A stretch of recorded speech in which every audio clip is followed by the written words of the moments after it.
The Indiana Pacers were the most successful team in the old American Basketball Association, winning 3 ABA championships in the 70s. But in 22 NBA seasons, the Pacers have never gone beyond the conference finals. In fact, no former ABA team has.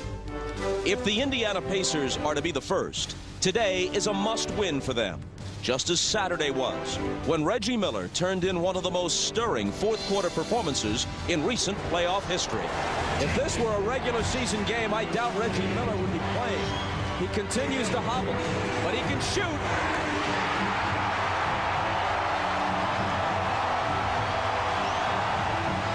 It's Reggie, and it's Indiana by 8. Miller for 3. That may have finished the Bulls. Now, the Pacers have gained momentum and confidence in their attempt to dethrone the champions. A Memorial Day win would even the series at 2 and give the Indiana Pacers a chance to make some NBA history for themselves. Game 4, next.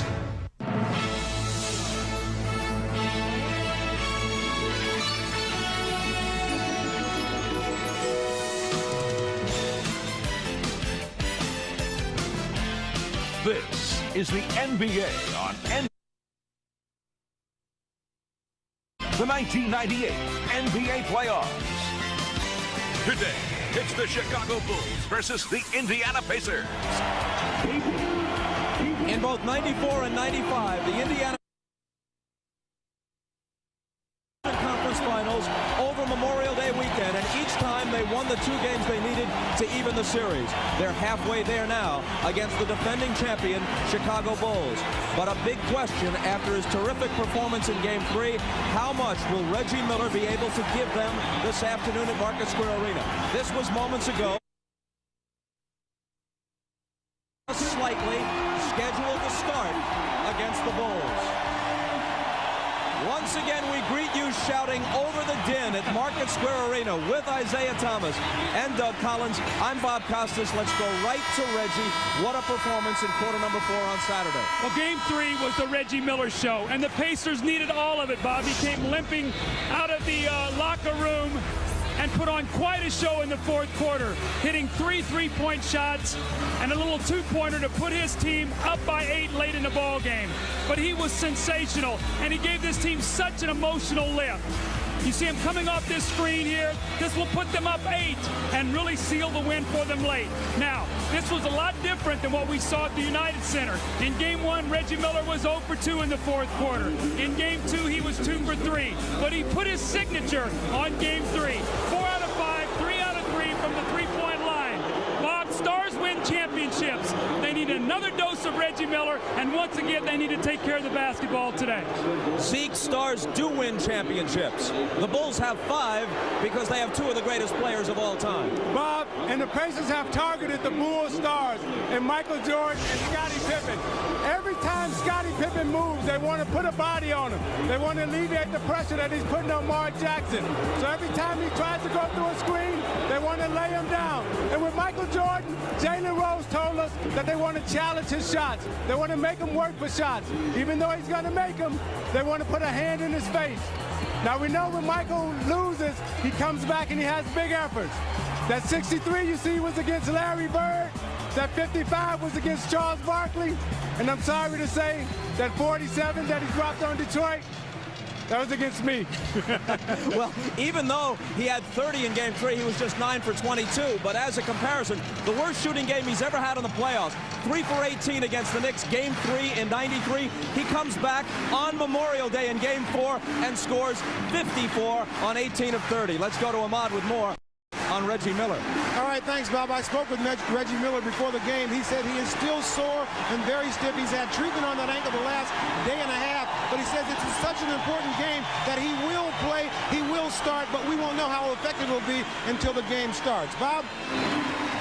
Ahmad, thanks very much. We're coming back to Market Square with the starting lineups and the opening tip-off for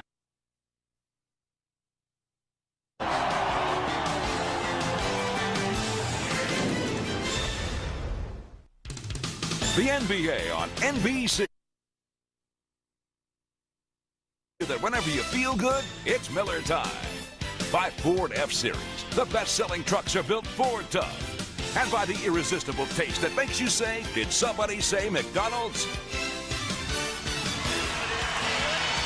Race weekend and playoff weekend in Indianapolis. The Bulls starting lineup for Game 4.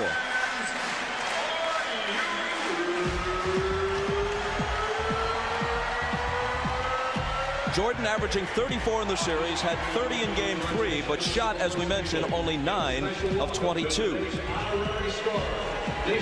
Dennis Rodman has said, I have to start to be my most effective. Phil Jackson apparently disagrees.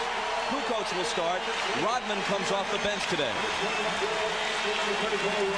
Concerning Reggie Miller, Phil Jackson said, look, we have to assume that if he plays, he's 100%.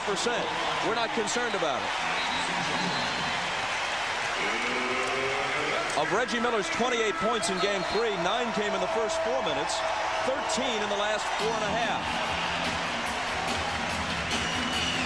4.5. Rick Smits, not much of a presence for them in Game 3. They won anyway. Dale Davis starts, but Antonio Davis has been playing the important minutes down the stretch. Larry Bird may have won the battle of gamesmanship with Phil Jackson coming into Game 3. He complained after the games in Chicago that the officials were letting defenders rough up the Indiana players. Well, it appeared that Game 3 was called more closely than the first 2 games. Pippen got hit with 2 quick fouls. Rodman eventually fouled out. I think an important thing to watch here today, Bob, is with the insertion of Tony Kukoc into the lineup. Let's see if the Bulls can win the turnover game as they did in Game 1 and Game 2. The tip to Indiana. Hugh Evans, Bill Oakes, Ronnie Nunn are the officials. And how they work it will be a very important factor in Game 4. Mullen is open. He doesn't miss many of those. The rebound to Harper.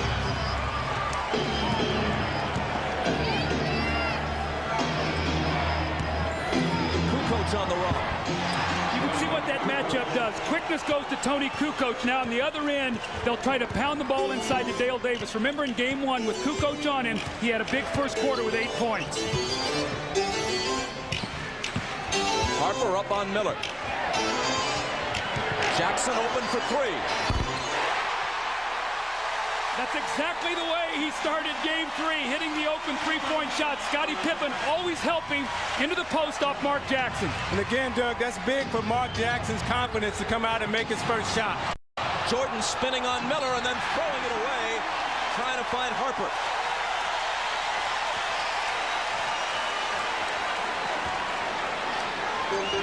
Miller is guarding Jordan when the Bulls have the ball, and we're watching to see what, if any, effects of the ankle injury are apparent.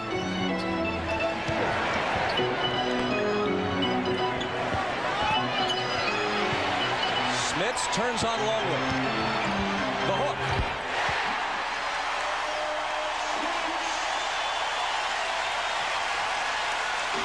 Excellent patience that time by Rick Smits. The guy sunk back into his lap. He took his time, put it on the floor. A great little jump hook in the lane. Scottie. And he tips home his own miss to make it 5-4. You see, they'll go at Miller right away to test that ankle. When Scottie missed that shot, Miller wasn't able to block him out, and Scottie got the easy tap in. Mullen lost it. Jordan back with Pippen. Scottie to the hole, fouled by Jackson.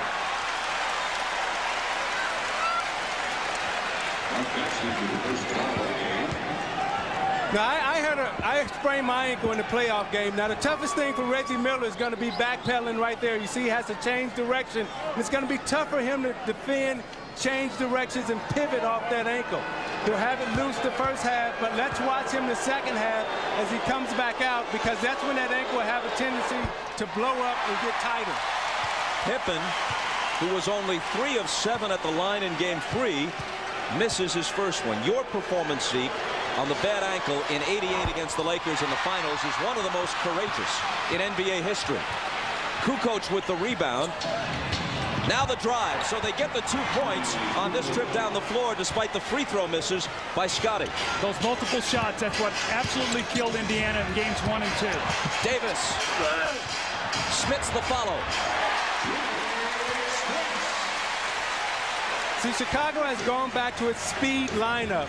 And right now what Indiana must do is make sure they get field goal attempts, because even if they miss the shot, they have an advantage on the board. Pippen thought a Pacer touched it last. Hugh Evans didn't agree. See, Tony Kukoc up the floor helping on Mark Jackson. They got to go in the post to Davis. Davis takes the lob from Jackson and heeds Coach Collins' advice immediately. See, when your man helps off of you, Bob, what you got to do is run straight to the front of the rim. If they're going to double out on the floor, you're playing 4-on-3.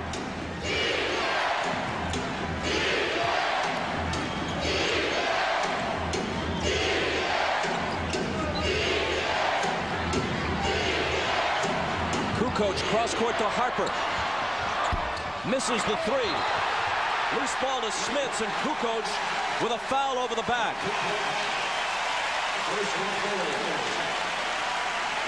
Mark Jackson drives the ball out of the double team. See, Tony Kukoc cannot get back. And you know, Mark Jackson makes that little lob pass probably better than anybody in the NBA.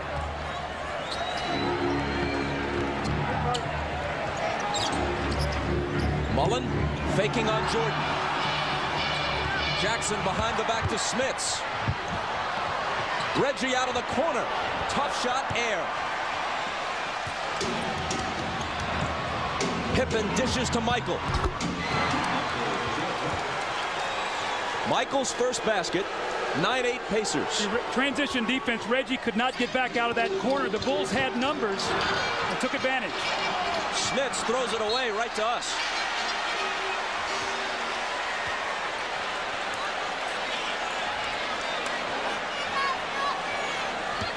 The Pacers contained their turnovers in Game 3. 15, 16 of them. Part of the reason why they were able to win. They also continued to shoot well from the field. It's Kukoc hitting.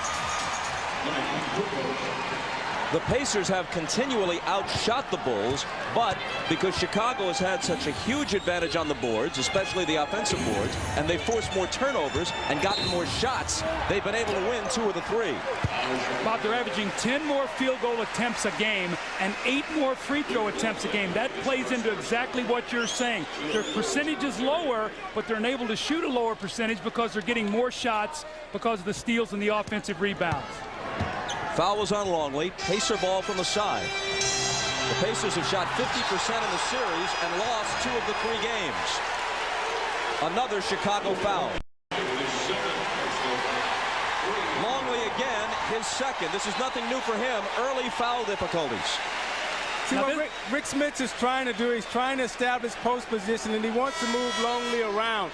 And they're battling in there, and it's always, Doug, you get caught on the second reaction. Now, remember, when this happened the other day in the third quarter, Winnington came into the game. They went to Smits. He scored 7 straight points. Winnington cannot handle him in there. Miller. Smits. They let him play. There was some contact, no whistle. Mullen for 3.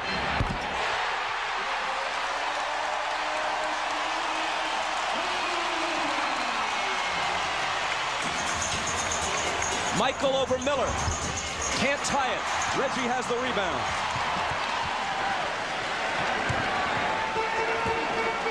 See, with this matchup with Dale Davis and Tony Kukoc, I think they should put Antonio Davis in and let him pound Kukoc, because I think he matches up better. Smits hits the hook, and the Pacers lead it 14-10. That's the matchup. Bob, the NBA game is a game of matchups. If you see one you like, you've got to go to it and take advantage of it. Wennington in for Longley, driving and hammered by Dale Davis. Mullen with a 3, Smits with a hook in the lane, and the Pacers with a 14-10 lead. Now, Mullen has been shooting the ball extremely well. The only problem is Jordan has been so close to him. That time he got some free air, and he was able to get the shot off. You see Smits being guarded by Wennington and puts it on the floor and goes right to the middle for his little easy hook.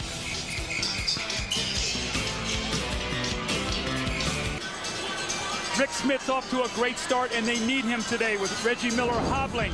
He's been very active in the post. He comes across the lane against Luke Longley with a jump hook. The offensive rebound, a little push on Tony Kukoc, the little banker. Once again, the hook shot in the lane, this time over Winnington. You see his numbers in the series, not enough shot attempts, especially in Game 3. Only 6 shots in 28 minutes. Today, he's taken 4 already in the first 5.5 minutes of the game. Meanwhile, Reggie Miller is 0 for 2. Too early to say if that indicates a trend, but if he doesn't give them what they usually get from him in a playoff game, 20+, obviously Smits has to have a big game. And you know, Bob, Reggie Miller is such a factor that he could go stand in a parking lot and someone will go with him. So you're not going to give him any distance. So he's the kind of guy that you have to honor, even if he's not 100%, which in many instances frees it up for a lot of other people. And Doug Smith started out slow in that New York series. His first game, he was 3 for 19. And in the last 4, he was 33 of 58, shooting 57% from the field.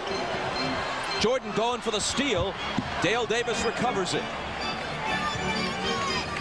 Rodman is in now for Kukoc. Tony shot 3 for 3 while he was in there. Jackson on the drive, off-balance shot, doesn't get the roll. Tipped by Davis, no. Smits keeps it alive. Now Jackson has it again.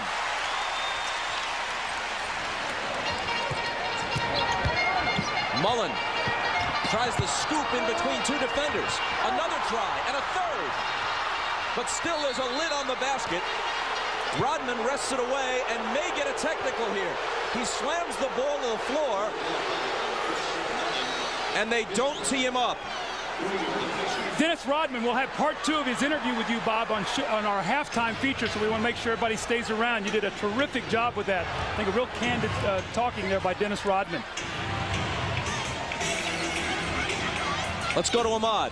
All right, thanks, Bob. Dennis Rodman, who normally when he doesn't start, keeps himself warm by riding an exercise bike or walking on a treadmill. He doesn't have either one of those here. He's been very stiff sitting on the bench. I asked him, would that layoff hurt him? He said, obvious it will because I'm the same age as you are. He's actually a little younger than I am, Bob. Jordan's shot is shoved back in his face. Here's Jackson. Rick Smith wants the ball. Give him the basketball. He's just got a big block. He scored. Throw him the ball. They do. Rodman is on him, giving away lots of height. Jackson open. Short. And Rodman wrests the rebound away from a teammate. See, they know Winnington cannot handle Rick Smith, so now they put Rodman into guard, and he'll try to use his leverage because he doesn't have the size.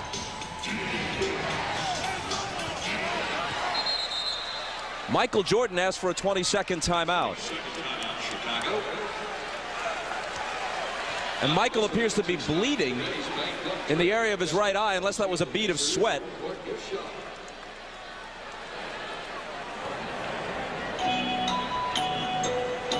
The block by Smits, the save by Mullen.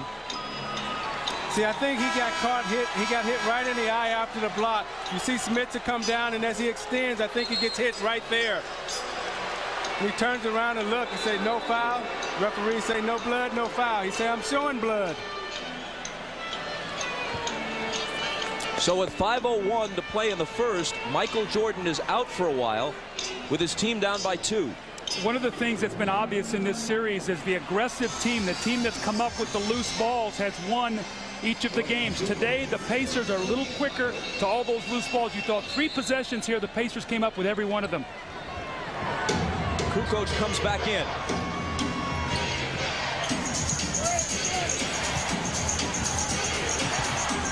To Pippen for the reverse that ties the game. Good look by Kukoc. What a great athletic play, too. Tony got bailed out. He got in the air, no place to go, and Scotty saved him.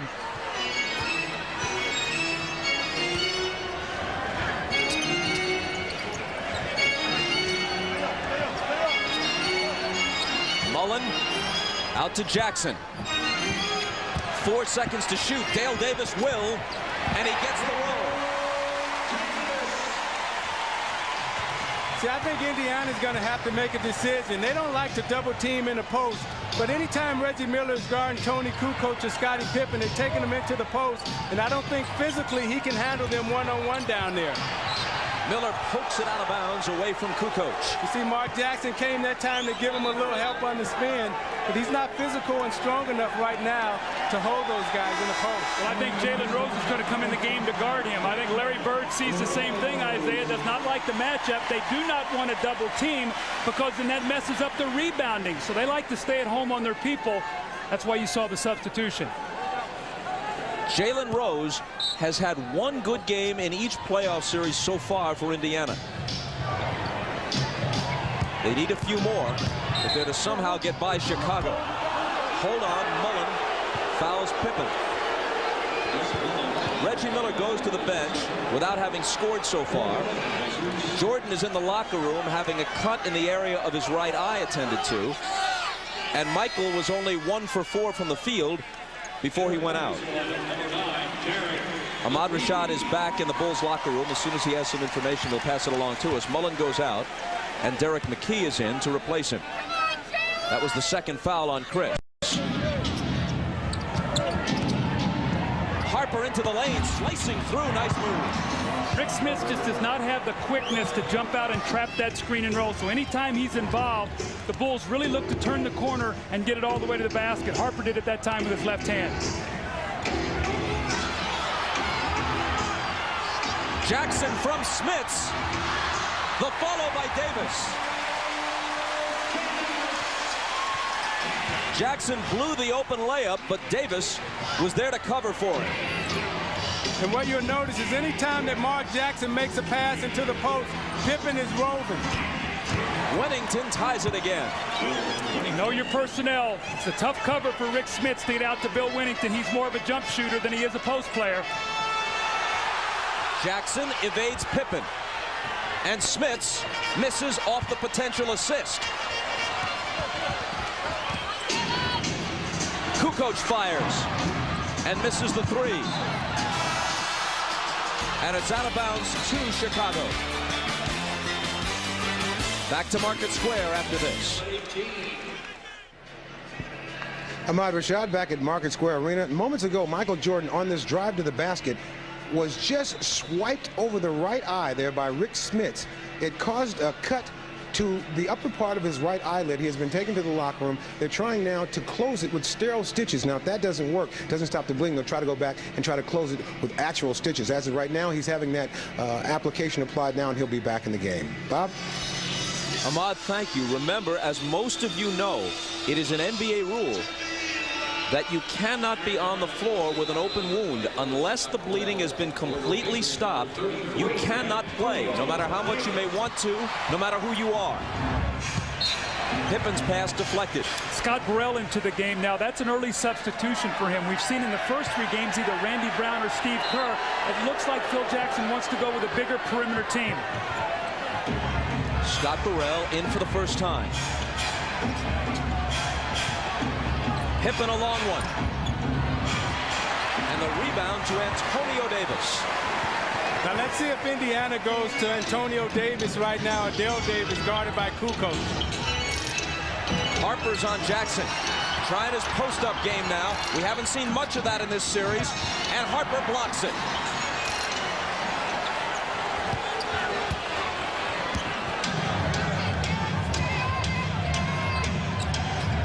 Rodman turns and shoots. Someone got a piece of it.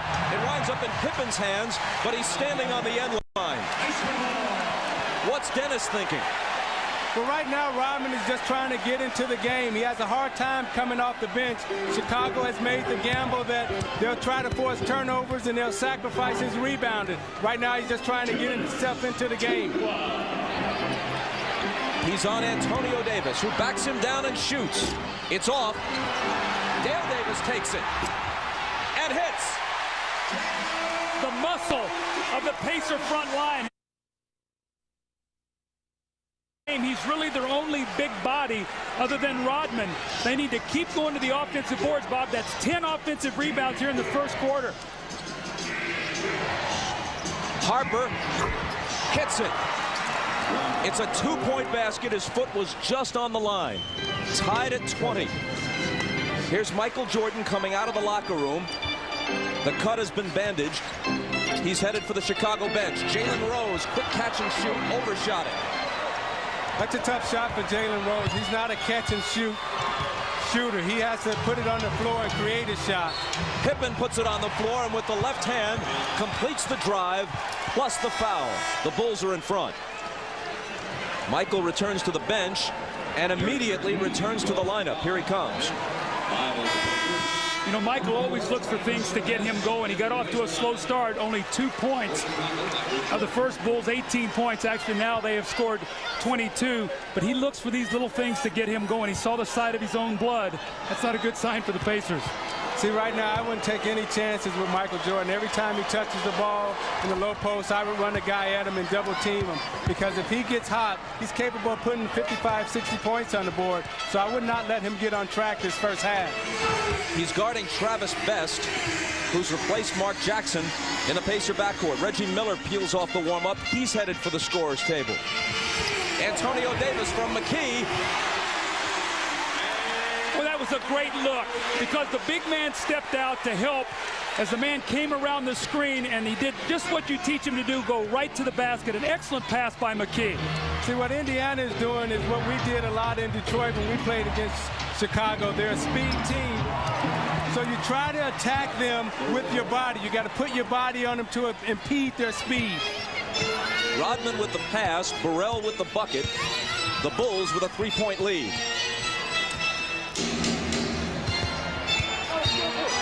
McKee working on Pippen, left hand.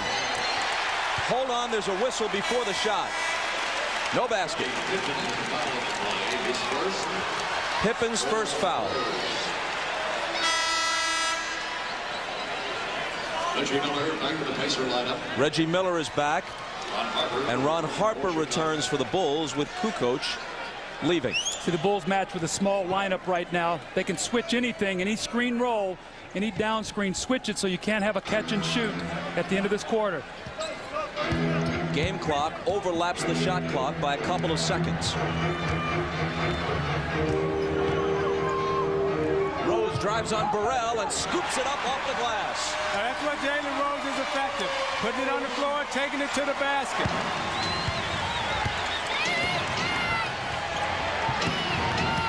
Jordan with 5 seconds. Baseline. Did Rodman touch it? The Pacers think he did. The officials don't. I guess they ruled that was an air ball, not in the cylinder, because Rodman definitely... Yeah. Lift your foot, Dennis. Dennis, lift your foot. Yeah.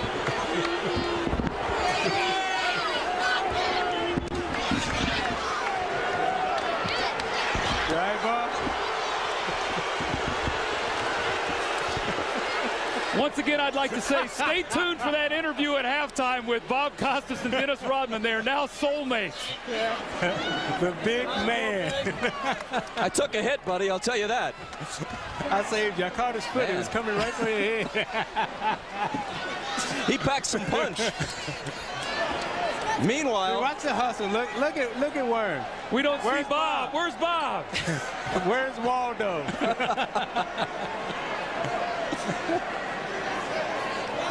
So I guess you know him a little better than now, Humbug. Yeah, we're getting to know each other very well this weekend. Some sort of real bond is developing. He can't stay away from me.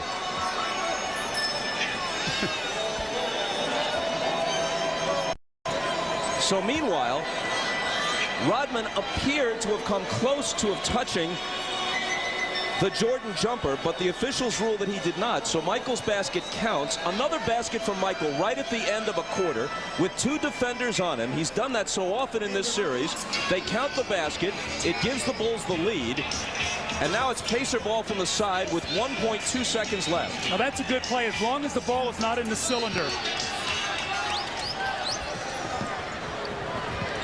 Got to catch and shoot. It's Best. Short.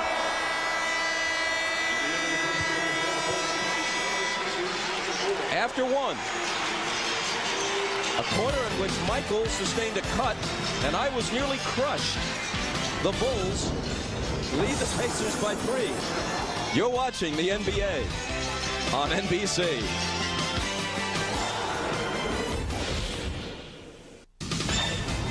This is the NBA on NBC. The 1998 NBA playoffs. The Bulls lead by 3, but Michael Jordan has gotten off to a slow start, shooting 1 for 5. The Pacers have contested every shot you see here with the turnover, the fading jump shot. Again, Reggie Miller in the post, Michael fading away. Getting good looks at the basket, nothing going. And this is the play that he got hit by Rick Smith. And for more on that, let's go to Ahmad Rashad. All right, thanks, Doug. Just continuing up on my report, those Band-Aid strips that you see over Michael's eye are called sterile strips. They're trying to stop the bleeding right now. At halftime, they'll take another look at it. If it's still bleeding, they'll put in the real stitches. Now, I asked Michael during that just timeout if it affected his eyesight. He said it did not affect his eyesight, and he's ready to go. Bob? Thanks, Ahmad. The reason why you saw but 2 points beneath Michael's name, that last basket right at the end of the period was credited to Rodman, not to MJ. Michael gets an inadvertent assist, I guess. Gets it back from Rodman here, and it spills out for him. Reggie Miller whips it inside to Antonio Davis, who was bumped. But the contact goes the other way, according to the officials, and it's on the Pacers. The pace of this game is very similar to Game 3, where the Bulls had a big first half, 56 points, wore down a little bit. The Pacers would like to keep them running, keep the pressure on them for 48 minutes so their bench can have an effect. The call is traveling on Antonio Davis prior to the contact. No foul. And now Michael, just 1 of 6. Not anymore.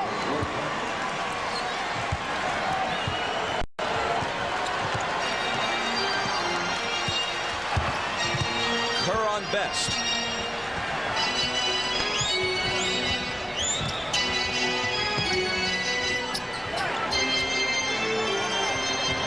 Six seconds to shoot. It'll be best. And Burrell takes the rebound.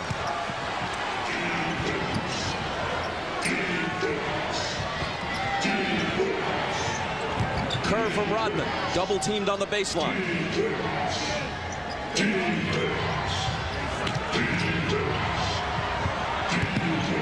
Jordan against Rose, 3 seconds to shoot. 2 in a row now for Michael.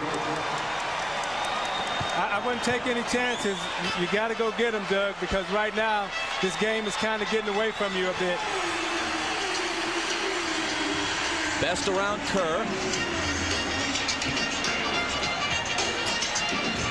Pacers suddenly trail by 7. Davis a chance to cut into it, and does.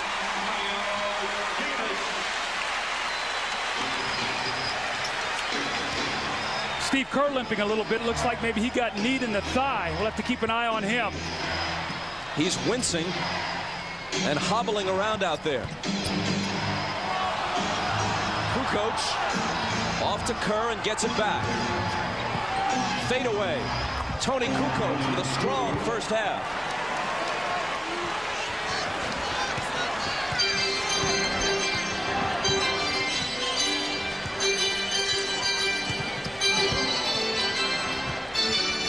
McKee from the head of the key. And the loose ball bounces to Jordan.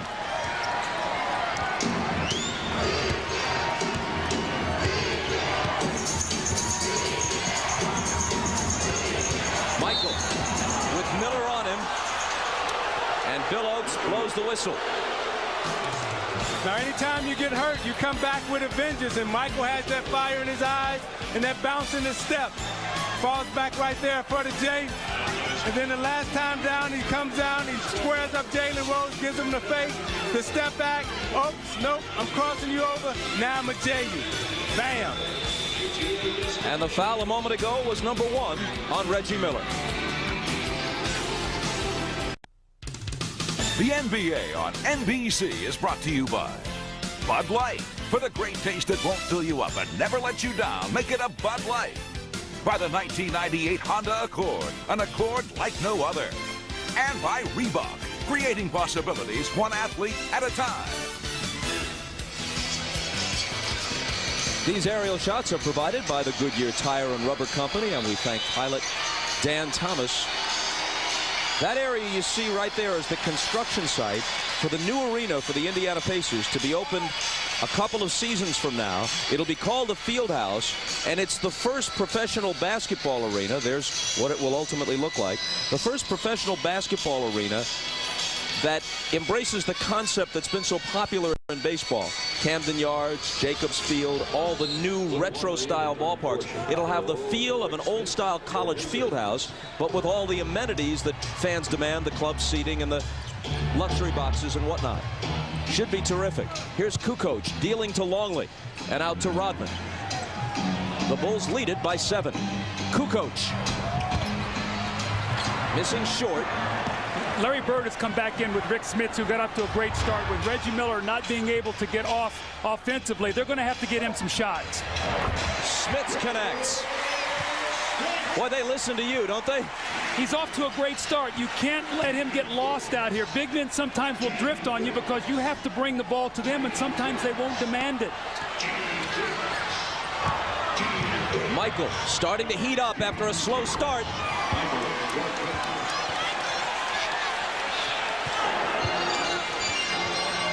Three straight now for Jordan after missing 5 of his first 6.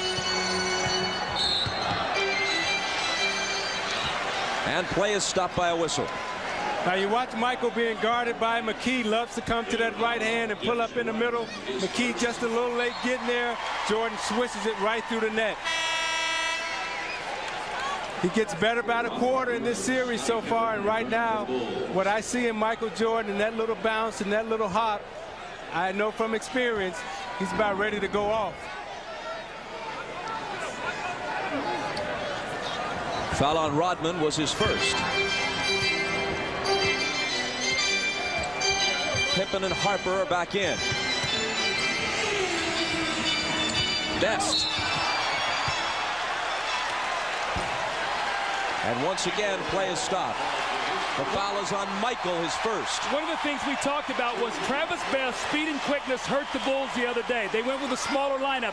Today, they're going with the bigger lineup. They're keeping Pippen on McKee. They're letting Michael guard Best. And they're keeping Ron Harper on Reggie Miller. See, the thing I'm noticing is Reggie Miller, he can only fade like that. That's good enough. Yeah, he's having a hard time curling into the middle. So he's fading on every screen. And Chicago is shooting the gap, trying to go over the top. And that time they got caught. Miller's first hoop is a 3. And the Pacers are within 4. Michael to answer. There it is. I'm telling you, he's real hot. Well, he missed 5 of his first 6 shots, and he's made his last 4 right now. He's in one of those rhythms that great players get into. Reggie, nice feed from Best.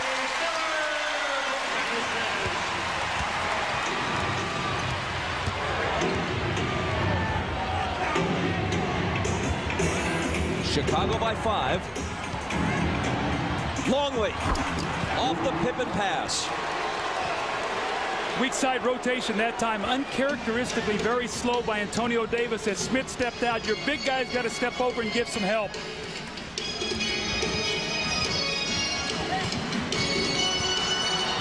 Reggie again, a little hook attempt. Comes up way short. He thought he was bumped a bit. Here comes Michael with Best at his mercy. And they call a foul on Michael at 6'6". He had the little guy, Travis Best, just 5'11", as the lone defender back. And he tried to give himself some room with the forearm, and they caught him. Keep your eye on his left arm and his left shoulder. Right there at the elbow, he gets it up.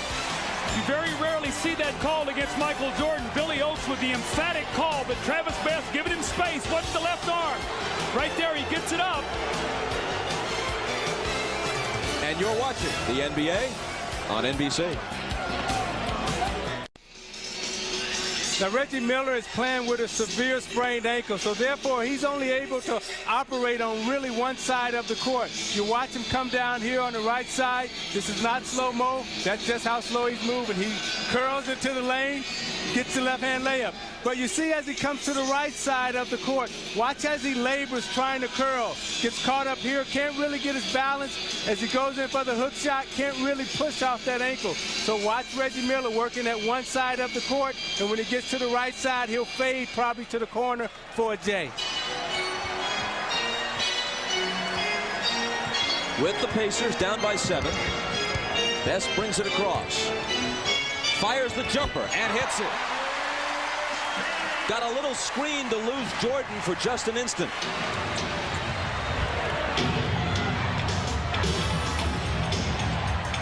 Rodman from Longley gives it up to Harper, who's fouled by Best. Folks, for complete coverage of the NBA Conference Finals, go online and step into the NBA.com arena. Listen to a live audio broadcast, view real-time stats or shot charts, and watch video highlights of every contest. After the game, look for news, photos, notes, and interviews. NBA.com, your ultimate guide to the NBA playoffs. Here's what that website looks like today.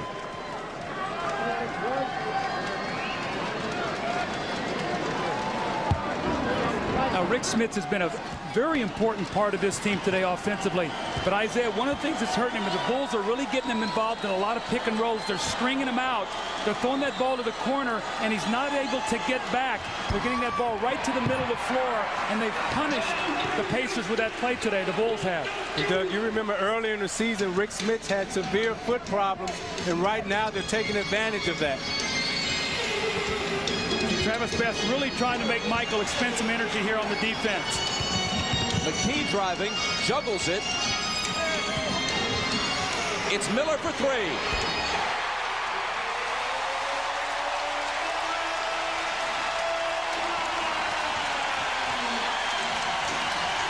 And the Pacers are within three. Pippen fouled as he slices through the lane. Once again, you talk about Reggie Miller, the threat of him shooting the basketball. Watch him moving around. Ron Harper loses him for just a split second, and he nails it. And when Ron Harper runs down the floor, he looks at himself and he goes, I know I can't leave him. I've got to stay with him. And Doug, the thought process that goes through your mind when you have an injury, it eliminates all your other options. So you're not catching the ball to see if you can drive. You're only catching it to shoot. Here's Ahmad. And Doug, on that same note, he looked right, Ron Harper looked right over at Scottie Pippen and said, my fault, knowing he should never leave Reggie alone. Bob? After the miss, Pippen has it back, takes a leaning jumper as he's fouled.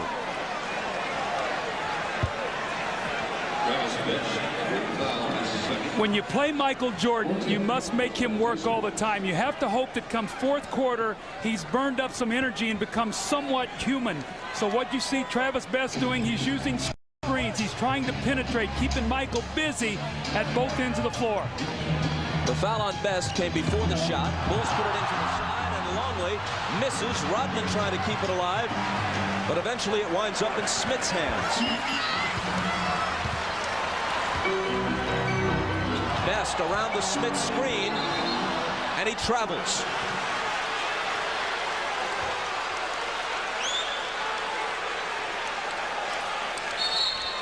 You know, Jalen Rose told us yesterday that they wanted to make Jordan work. Now you watch as he gets a hand in, make Travis Best bobble the ball, but what amazed me, he was quick enough to get back into the passing lane.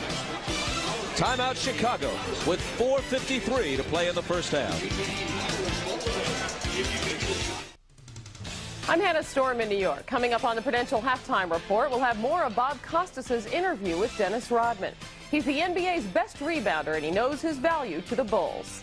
There must be something to this world, this community, or this organization, the NBA, that I must be doing something really good for me to be still here and for people to like me and people to tolerate what I do. Without that, you don't have any entertainment in the NBA. And as you saw earlier in the half, Dennis and Bob have gotten together more than once this weekend. We understand that Bob asked for a 20-second timeout, but it wasn't granted. He rebounded well. Let's go back to Indianapolis. But perhaps not quite as well as Dennis, Hannah. I'll tell you one thing. the studio is safer. Peter Vesey never roughed me up that way. Although he may have wanted to many times, he never did it. I can't respond. I can only laugh.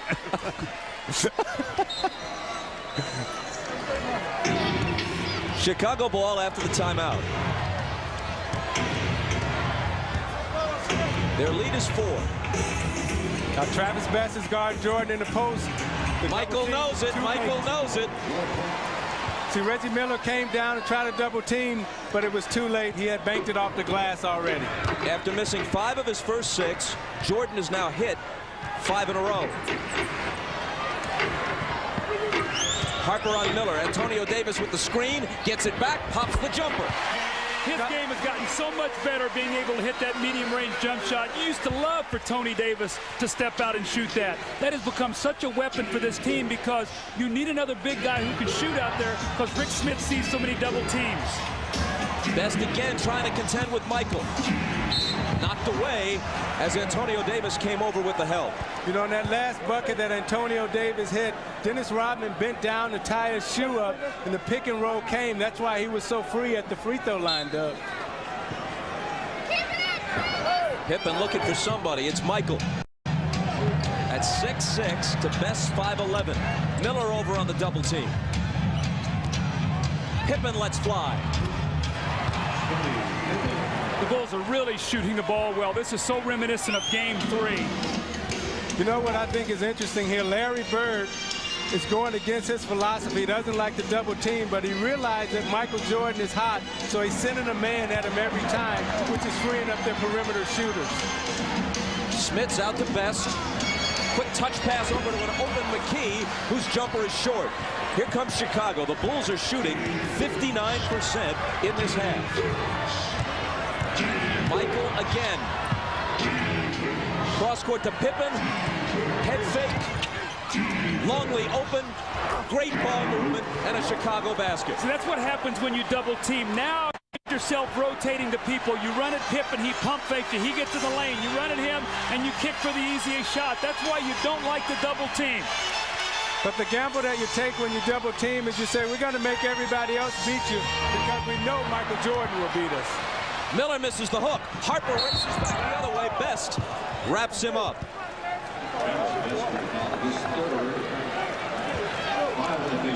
Now you watch Jordan being guarded by Travis Best. Immediately he'll take him down to the post. He gets him there, turns away from the double team, banks it right off the glass. Now Indiana going against their philosophy, double teams Jordan. They swing it around. Pippen catches Davis coming, steps back, and drills the J. And then coming out again. You see Ron Harper here at the free throw line. Now you watch the good ball movement by Chicago. Jordan reads the double team. They swing. They kick. Look at Longley draw Smith to the middle, sitting there wide open for the J. That's why Chicago is so good, because of their spacing, but the willingness of Michael Jordan to give up the basketball and accept the double team. Jordan leaves the lineup with 2:48 to play in the half. This free throw upcoming right now by Ron Harper will be the 11th attempted in the half by the Bulls. Indiana is yet to go to the free throw line. That's an interesting substitution by Phil Jackson. They pushed it to a 10-point lead. Remember the other day in Game 3, he rested Michael, and they wasted an 8-point lead at the end of the third quarter to give the Pacers right back into the game. Let's see if the Pacers can make a dent into this lead. This is the biggest lead of the game for either side.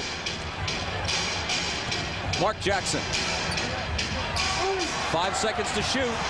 Smits loses it. And they do not beat the shot clock.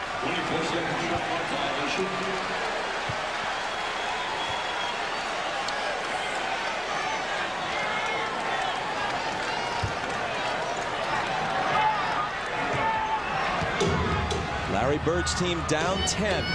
And Chicago looking to add to it. Longley hooks on Smits. The Bulls by a dozen.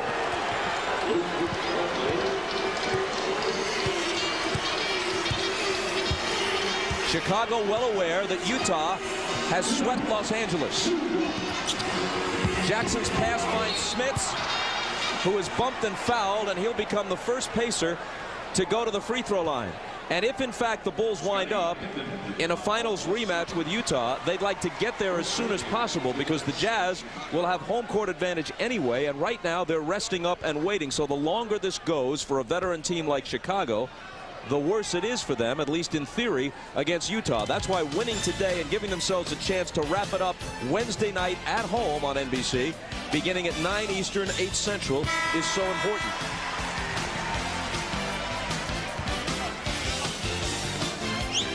So we'll see you Wednesday night from Chicago. Michael Jordan back into the game, so Phil really gave him a 2-possession rest, realizing the importance now. They've got the Pacers on the ropes. They're down by 11 with Smith shooting this free throw to try to make it 10, which he does. But if the Bulls can push this to 14 or 16, it will be a big cushion for them going in at the halftime.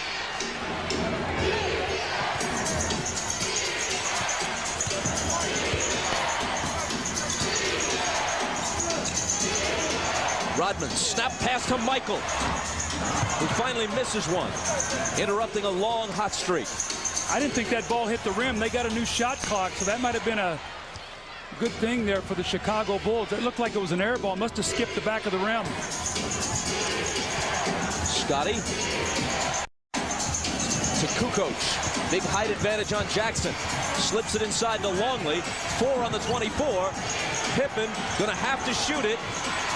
It squirts out of his hand, and a 24-second violation.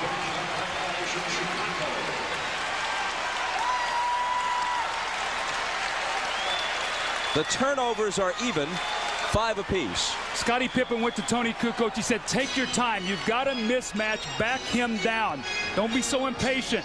And see, with Pippen, Kukoc, and Jordan in the lineup, you're always going to have a mismatch, and Chicago just have to be patient enough to find which one. McKee on the drive, and the floater is good, plus there's a foul. Bob, I can't tell you how big this last minute and a half could be for Indiana. The Bulls had pushed it to a 12-point lead. McKee here with the great drive on the baseline.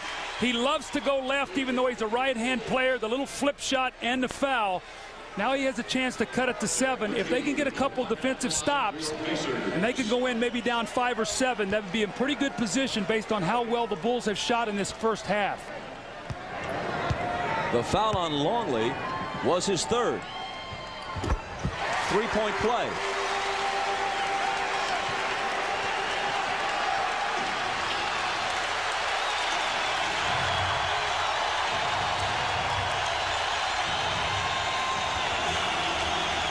A 12-point Chicago lead has been trimmed to 7. Michael over McKee, and it's back to 9.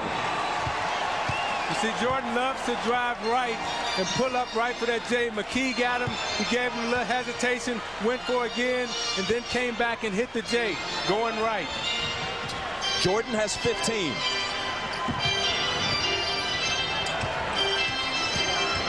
Jackson left alone, drills a 3. And Scottie Pippen back off into the passing lane, turned his head, didn't think Jackson could make the 3, and Jackson drilled it.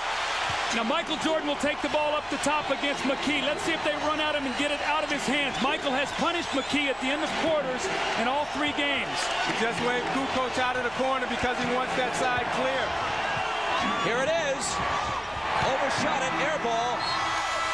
And there's the horn. Michael had 13 of his 15 first-half points in the second quarter. The team that has led at the half has lost all 3 games so far in this series.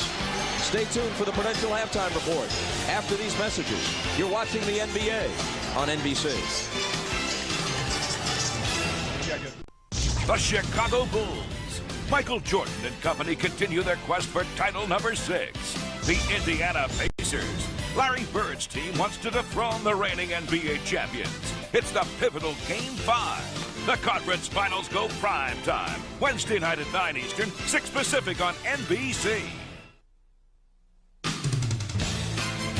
This is the Prudential Halftime Report. Brought to you. Indiana did an excellent job on the offensive rebounding. First quarter they had 10, but when Rodman came in the game, they got none. and only 5 turnovers, 1 steal by the Chicago Bulls. That's another thing for us to watch. And when you look at the Pacers, Rick Smits has stepped up strong the first half. He's shooting 4 of 7 from the field. Reggie Miller is starting to get involved. But I think they're going to have to get a little bit more scoring from their point guard. When you go to Chicago, on the other hand, Michael Jordan started off slow. Once he got the eye injury, really came back. You see him with the 15 points. And Scottie Pippen is also stepping up. Look at his shot chart before the injury. 1 for 4 from the field. And then when he came back after that, oh my, he was 6 for 10. Michael Jordan is hot, but in 19 minutes, he hasn't had a free throw attempt. So Chicago by half a dozen at the half. And the third quarter comes up after this. Ahmad Rashad back at Market Square winner. Now, Larry Bird has always been a man of few words, and he was at halftime, telling his team that they're in excellent position, only down by 6 points. The only thing he told them was to be more aggressive. Now, Phil Jackson told his team more movement without the ball. The Pacers are getting them packed inside and not enough spacing to run their offense. He also told them on the defensive end to cut down the penetration of the Indiana Pacers. And as far as Michael Jordan is concerned, he is still just wearing that tape, no stitches, and he's fine. Bob? Ahmad, thanks a lot. Quickly, let's take a look at the point differential through the quarters so far in this series. In games 1 and 2, the third quarter was huge for the Bulls. In game 3 Saturday here at Market Square, the Pacers, while not exactly destroying Chicago, at least were able to reverse it a bit and go up +4 and then win the fourth quarter by 2 points.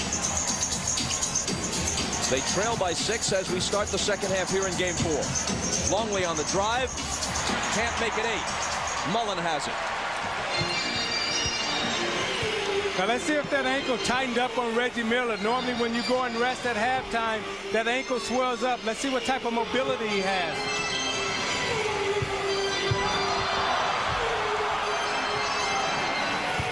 Smits, jumper over Longley, no. Rebound Rodman. Bulls thinking defense here, starting Rodman, who picks up his 10th rebound to start the half. Pippen to the hoop. Knocked away by Smits. So you watch Reggie in transition here. He's slowly limping, trying to get back. It's tough for him to push and get off that ankle. And he's guarding Michael Jordan right now, and Jordan will look to test him quickly. Longley, catch and shoot. That's a well-executed play. Rick Smits had to give help on the screen by Michael. Longley read it, just faded right back to the corner. Mullen for 3. Way off. Rodman deals the outlet to Pippen. Michael is open. Good start to the third quarter for Chicago. Bird's going to need a 20-second timeout. The Bulls are coming out. They've got their defensive team on the floor. Hit 2 quick jump shots will push this lead back up to 10, and Larry Bird doesn't like it.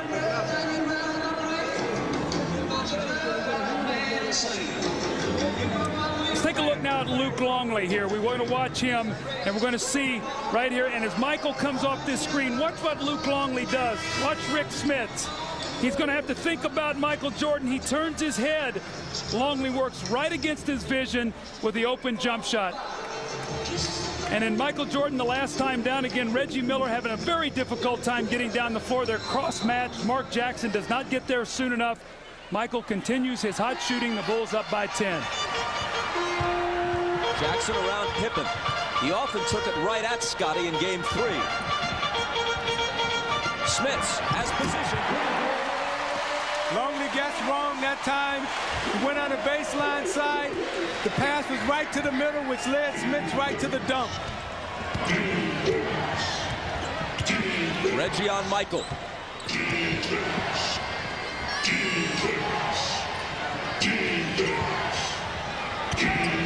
Jumper over him. Rodman with a great tip. It's a great tip because Dennis Rodman boxed Dale Davis in. He boxed him underneath the basket. So when the ball came off, he had enough space to tip him. And Pippen is hit with the block. That's 3 on Scottie.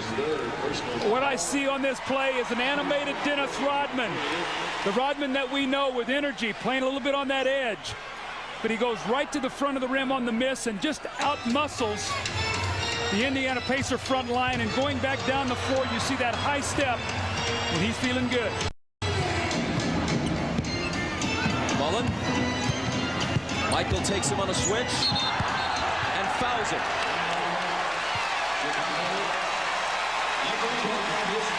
That's Michael's third.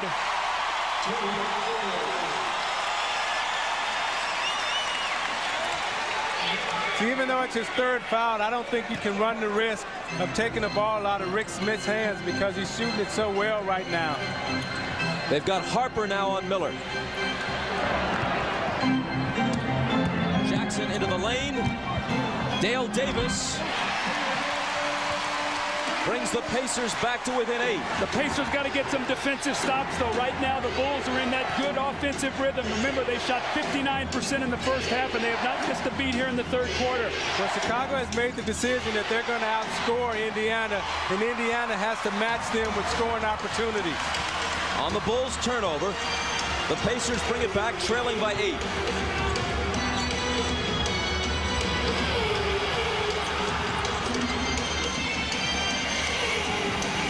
Smits draws a double team.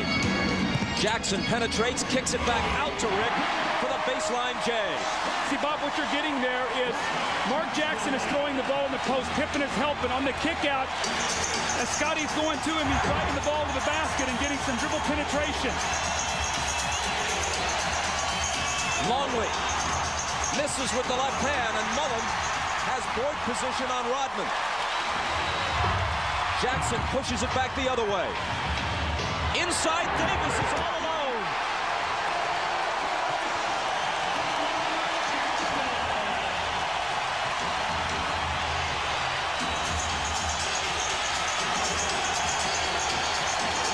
Indies on a 6-0 run.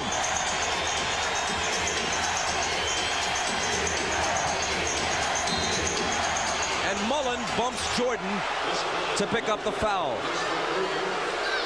Rick Smith really working hard in the post. You see Pippen going back. As he attacks, Mark Jackson penetrates. Look, Smith slides out to the open area where Mark Jackson can find him. Those are the little medium-range jump shots that Rick Smith has lived off this season. Smith has 14 on 6 of 8. The foul on Mullen was his third. Michael through everybody, but can't finish it. Mullen kicks it out to Jackson.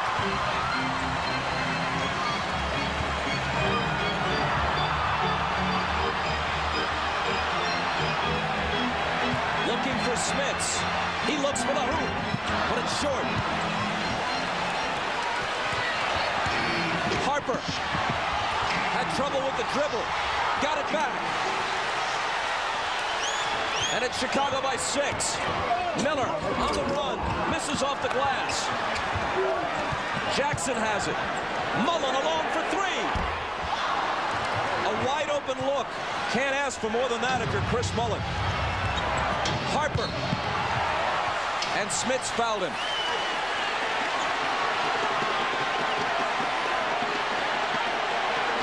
Look at Rodman with the smile on his face, trying to provoke something out of Smits. Well, he knows Smits right now has it going offensively, and one of Rodman's traits is to try to knock you out of the game mentally, try to ruin your concentration. It's important for Smits to keep his concentration. You see he gives the hard foul, which is Indiana's philosophy. No free layups. You're not going to get anything. Harper takes it. Rodman comes over, and right now he's trying to say, hey, let me knock you out of your game a little bit. Let me see if I can get inside your head, make you concentrate about Dennis Rodman, and forget that you have to go down and score baskets.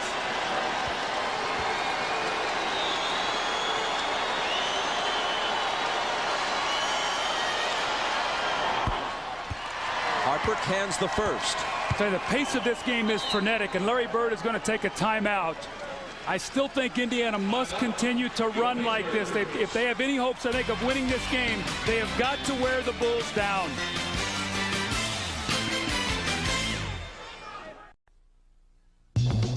Miller Genuine Draft presents even more basketball. Games 1 and 2 belong to Michael Jordan and the Bulls. Game 3, Reggie Miller. You see him with the gimpy ankle and all shooting the 3. Michael answers it with a 3 of his own. Reggie Miller with the quick curl in the lane and the left-hand layup. And Michael, once again, the quick pull-up and the fading jump shot on Derek McKee. Now, who's winning the battle today?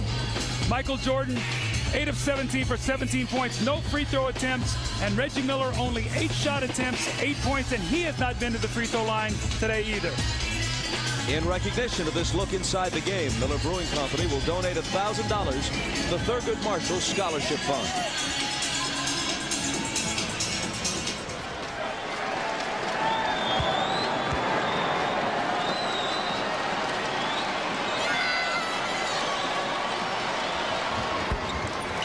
Harper puts the Bulls up by 8. See, I think Larry Bird's going to have to make a decision here to bring Jalen Rose in this game. Chris Mullin is struggling. He's only 1 of 7, although he has 7 rebounds. But I think they need the ball handling and scoring of Jalen Rose. Jackson coming off several screens into the lane, can't hit it. But Smits can. His best game of the series by far. More aggressive, more demanding of the ball. 16 points. Jackson battling with Harper. Longley and Smits go to the floor. And it's Indiana ball.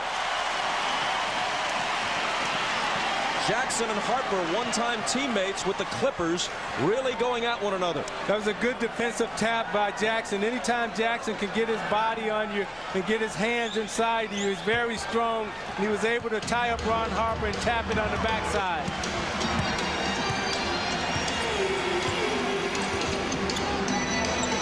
Miller got it. A 2-point bucket just inside the line. Chicago by 4. That was such a difficult shot. Ron Harper with a hand in the face. Reggie Miller still buried it. See, again, that shot was on the fade. You got to get up on Miller and make him run.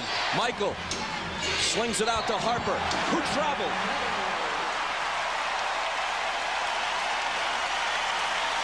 Now you watch Miller coming down, and he's limping. He's going to get set, but he can't curl, so you want to get up on him. Harper doesn't make him curl. He fades to the corner and knocks down the J. Reggie for 3. Just short. Pippen has it. 3-on-2 if they push it. Scotty to...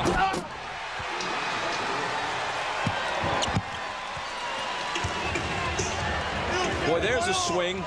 A 3-pointer that could have cut it to 1. Instead, it ignites a break, and they're down 6.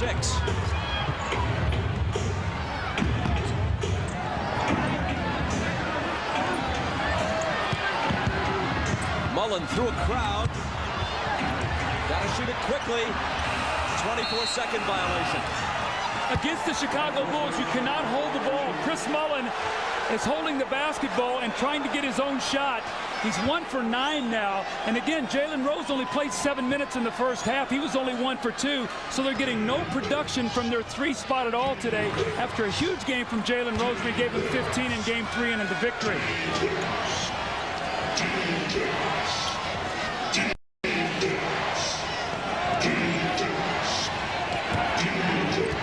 Michael. Fade away on Miller.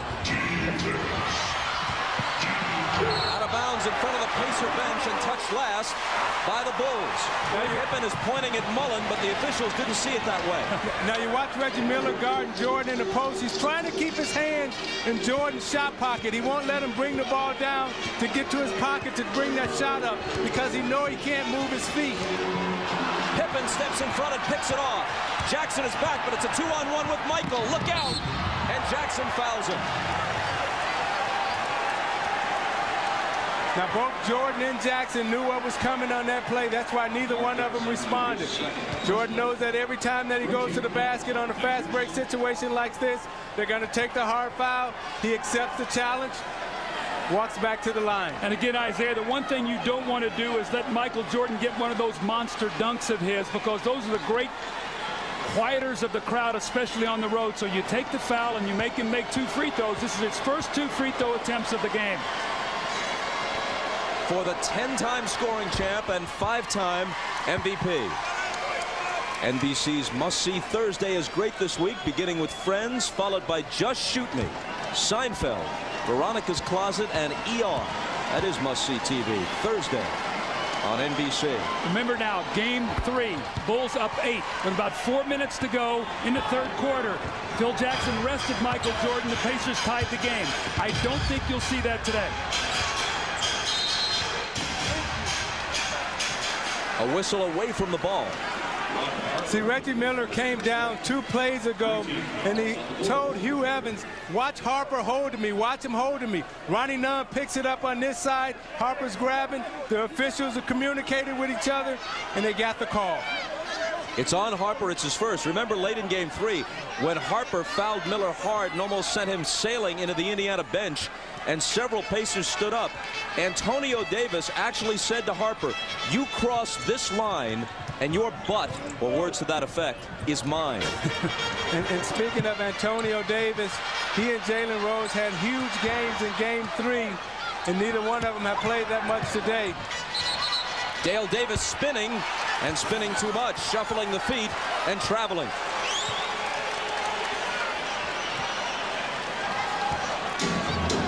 Ahmad Rashad tells us that Reggie Miller turned to one of the officials after they nailed Harper with the foul and actually said, thank you. Might be some sarcasm involved. Thank you for finally spotting one, in Reggie's view. Michael takes him into the lane and hits it. You got to go double team him. You can't let Reggie Miller stay down there alone. It's a 10-point game again. Mullen is open and shoots it long. Terrible shooting day for Chris Mullen, but not for Rick Smits, who's been hot all afternoon. And he's the one that's kept him in this game in the third quarter, down 8 with 3 minutes to go. 18 now for Smits.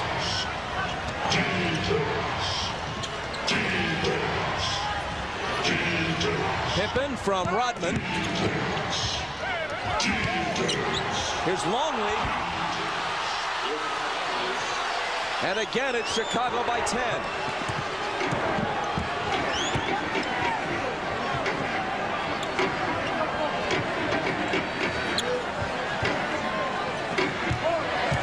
Smits. And Longley fouled him. That was a great adjustment by Rick Smits. He moved Longley up, then came around him, and Longley got the foul. Now you look at the last 2 baskets by Chicago. Jordan using his strength, backing Reggie Miller down. Reggie can't fight him off, doesn't have the leverage because of the ankle. Now you watch Longley, who likes to come left, drives left on Rick Smits, takes the long step around Jackson and hooks it right in the hole. And you're watching the NBA on NBC. The NBA on NBC is brought to you by Miller Lite, who reminds you that a Miller time can be anything you want as long as it feels good. By Chevrolet Trucks, the most dependable, longest-lasting trucks on the road. And by Snickers. Not going anywhere for a while? Grab a Snickers. Hungry? Why wait? The aerial shots of Indianapolis are provided today by the Goodyear Tire and Rubber Company. Our thanks again to pilot Dan Thomas. Here's Ahmad Rashad. All right, thanks, Bob. You haven't seen Steve Kerr playing in the second half. And, Doug, you pointed out earlier, late in the second half, he was doing some limping out on the court. I just found out he has a contusion to his left hip. So he's sitting on the bench with ice on it, trying to keep it loose. But as you see, he has not played as of yet, Bob. Ahmad, thanks. They may not need him today, but he has been so important. The play he made late in game 3, even though Chicago came up short, when he flew in for the rebound off a missed Pippen 3, grabbed it in midair in the lane and dished it back out to Michael, who hit a 3, was just a tremendously heady play. The foul which sent Smits to the line was Longley's 4th. Bob, once again, I think you see Phil Jackson's philosophy here. After losing that 8-point lead in game 3, it's a 9-point lead right now as Smits is shooting his second free throw to try to make it 8. Realizing they've worked so hard to get this lead, he does not want to let them close quickly to finish this third quarter.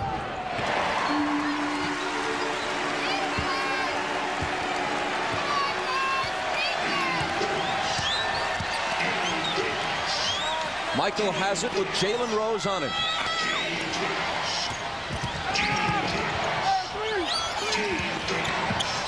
Scott Burrell Michael, 5 on the 24. Rose all over him. Kukoc has it go through his hands. They won't beat the shot clock.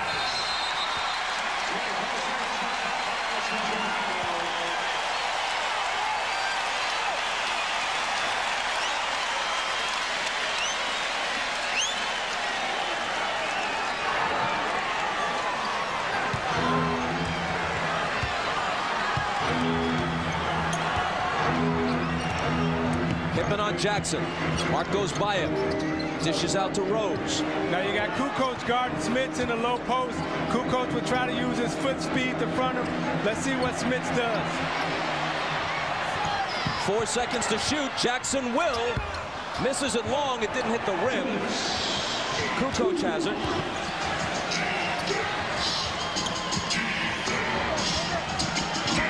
Kukoc with the jumper from the foul line.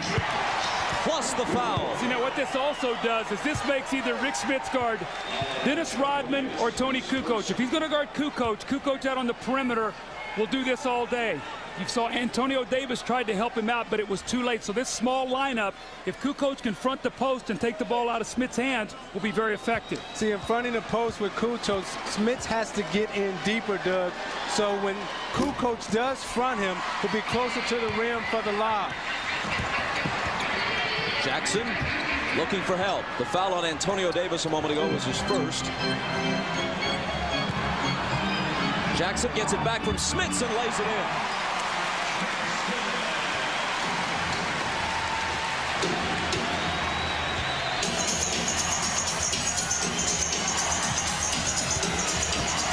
Michael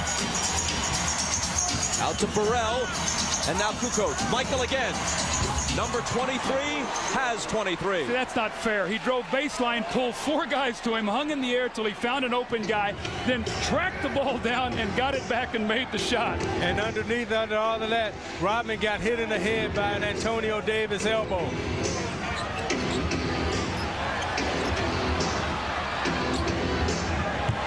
Smits poked away by Kukoc, and Tony fouled him. Isaiah, now watch Michael Jordan here. He's going to get hemmed in on the baseline. Look how many Pacers are down there with him. 5 guys in the paint. And he says, "Get me the ball back." And he turns and hits the jump shot.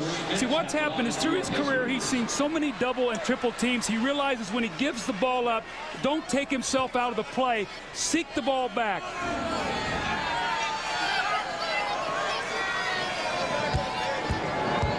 See, Kukoc is using his foot speed, and what Smits has to do when he gets it underneath, he's got to be patient and hold it. He can't go right away, and he's got to let Kukoc settle down.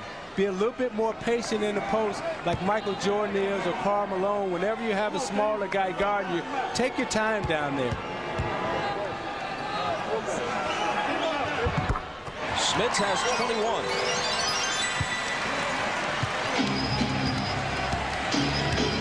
The Bulls led by 6 at the half. They're up by 9 now as the third quarter winds down. Jalen Rose fouled Michael Jordan. That's 1 on Rose, but will send Michael to the line as the Pacers are in the penalty.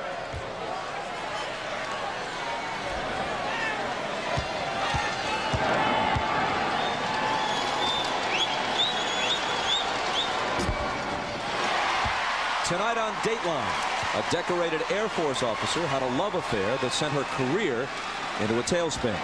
Was she the victim of a double standard? That's tonight on Dateline. I honestly do not know the answer, but I'm sure that Stone Phillips and Jane Pauley do. A 10-point Chicago lead.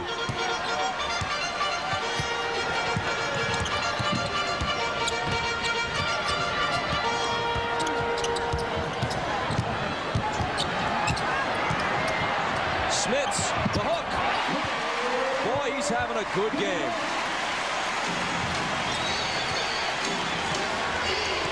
23 for Rick Smits. This is a big possession right here. If Michael can hit this shot, it'll put him up 10. If the Pacers can hold, it will give them a nice little lift to start the fourth period.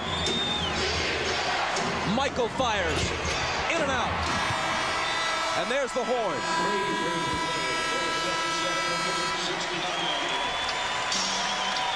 Well, the Bulls led by 6 at the half. They lead by 8 now, but it would have been a whole lot worse for Indiana without Rick Smits. 13 of his 23 points came in the third quarter. We're back after these words from your local station. You're watching the NBA on NBC. This copyrighted telecast of the National Basketball Association may not be retransmitted, reproduced, or rebroadcast without the express written consent of the NBA. Rick Smits having an excellent ball game for the Indiana Pacers. You see he's 9 of 14 with 23 points and doing it a lot of different ways. The step out in the open jump shot, the follow-up on the offensive backboard, the little jump shot from about 17 feet, and then the slip of the screen and the jump hook over Scottie Pippen. Now this is excellent, what Rick Smits has been able to do.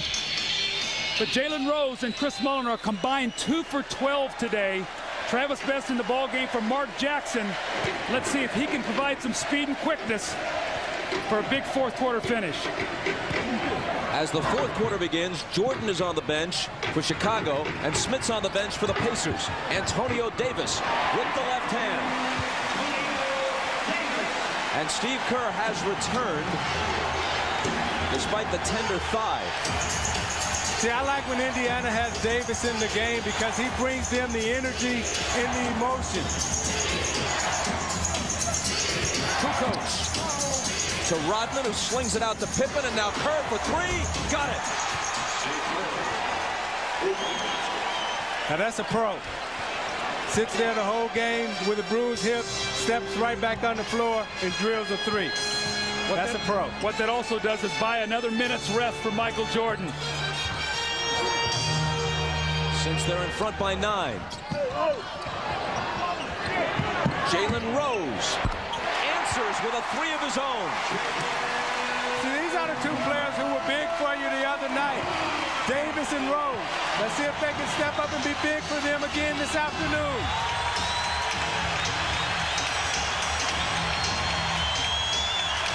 Burrell. Rebound Rose.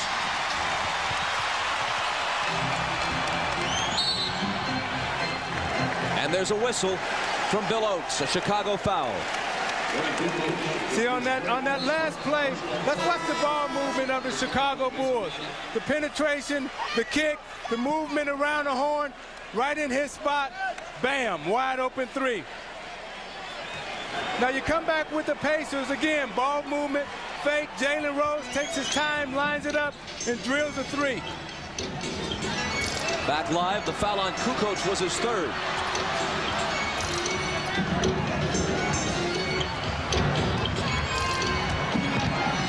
See, Mullin is back in the game for Reggie Miller because Reggie's having a hard time. Jalen Rose is not having a hard time. He hits his 2nd straight 3. Bob, you see what's happening right now is Jalen Rose and Antonio Davis is stepping up. Jalen Rose knocked Tony Kukoc down, then drove the lane. That's applying the toughness right now for the Pacers. Kukoc is all alone, though, and that quiets the crowd just a bit. Championship experience. You keep your poise. The emotional surge on Jalen Rose's shooting. Kukoc and Kerr have both answered. 4 3-pointers in the last minute or so.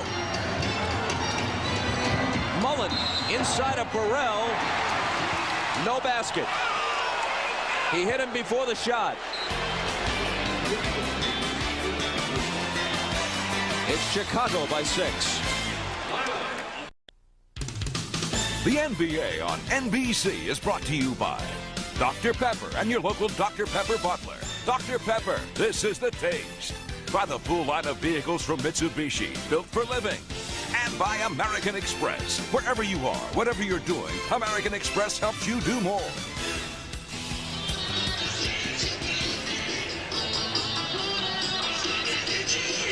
Another shot from pilot Dan Thomas and the folks in the Goodyear blimp.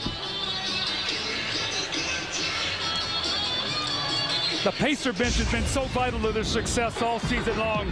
The emotional toughness of Antonio Davis in the post against Dennis Rodman, and Jalen Rose with back-to-back big threes to give his team some energy and some life. And they're going to need the bench to finish this game out strong, with Reggie Miller not being 100%. You see what their bench has done at home. They've shot 47% at home, and on the road 39%. And that's what you normally see. Your starters play much better on the road, and your bench plays much better at home. Today you see what they've done. +8. Let's play on Scott Burrell is first. You know, Doug, Rick Smith's playing as well as he's playing. I know Larry Bird doesn't like to play the three big guys together, but I think he should try to play Rick Smith, because Mullen is struggling, and play Davis, McKee, and Smith together. Foul before the shot, and it's Burrell again. His second. The one thing I like about this lineup, you've got Best, who's a ball handler with quickness. You've got Jalen Rose, who can handle, Mullen, who can shoot, McKee, who can handle the ball, and Davis's toughness. So you have a very mobile team. I think he needs defense and mobility out on the floor right now, and the other's got to pick up the scoring. Rose working on Burrell. Kukoc coming over. A nearly impossible shot won't fall. Here's Michael back in the game. And an immediate whistle at the other end. Michael got a pretty good rest out of this. Well, he got 2.5 minutes, and they only lost 2 points because Kerr and Kukoc both hit big three-point shots.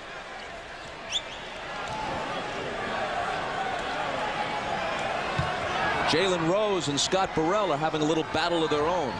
But Jalen Rose will compete. That's why I love him as a basketball player. You see him defending Jordan. He's not backing away. He respects him, but he's going to compete against him. You're not going to get anything free on Jalen Rose. Michael Jordan hit with the offensive foul. That's his fourth. So you look at Jalen Rose, and he's not backing down. He's not conceding from Jordan. You watch him guarding him. He's going to take the shot. You know, out of the Fab Five at Michigan, you talk about Juwan Howard and Chris Webber, but this guy has a chance to be the true star. McKee won't fall. Burrell has it. Got to go strong and finish that shot. No flippers now. Either get to the line or finish.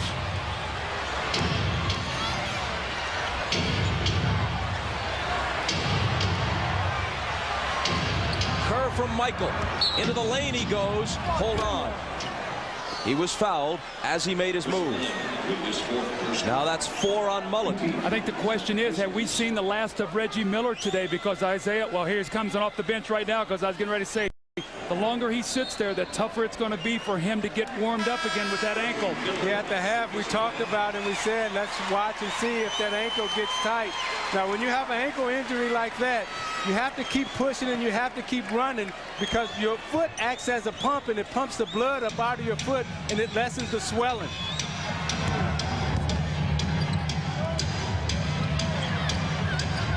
Michael, fade away. Got it. Just a blink of the eye between the time he caught it, made the move, and released it. His ability to fade back and create distance. His shot is almost impossible to block unless you come from behind. Pacers trail by 8. Davis spins on Rodman. Out of bounds to the Pacers, no foul. See, they have no post play right now, Doug. Although Antonio Davis is good in the post, he's being guarded by Dennis Rodman. You can't go to McKee on Kukoc because the size is the same. So you're missing Rick Smith inside to give you that strength, and he's playing really well right now. And when you look at Chicago out there, they have no big people. I think what would happen is if he would come back in with Rick Smith, I think you would Phil Jackson immediately counter with Luke Longley. Well, let's see if he does, because here comes Smith. No luck on the shot for Indiana.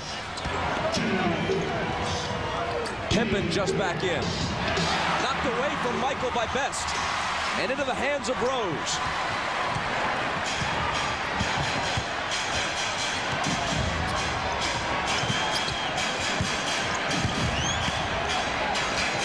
Travis Best is open, but misses the 3.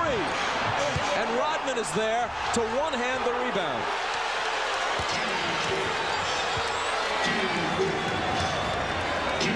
14 rebounds for Dennis.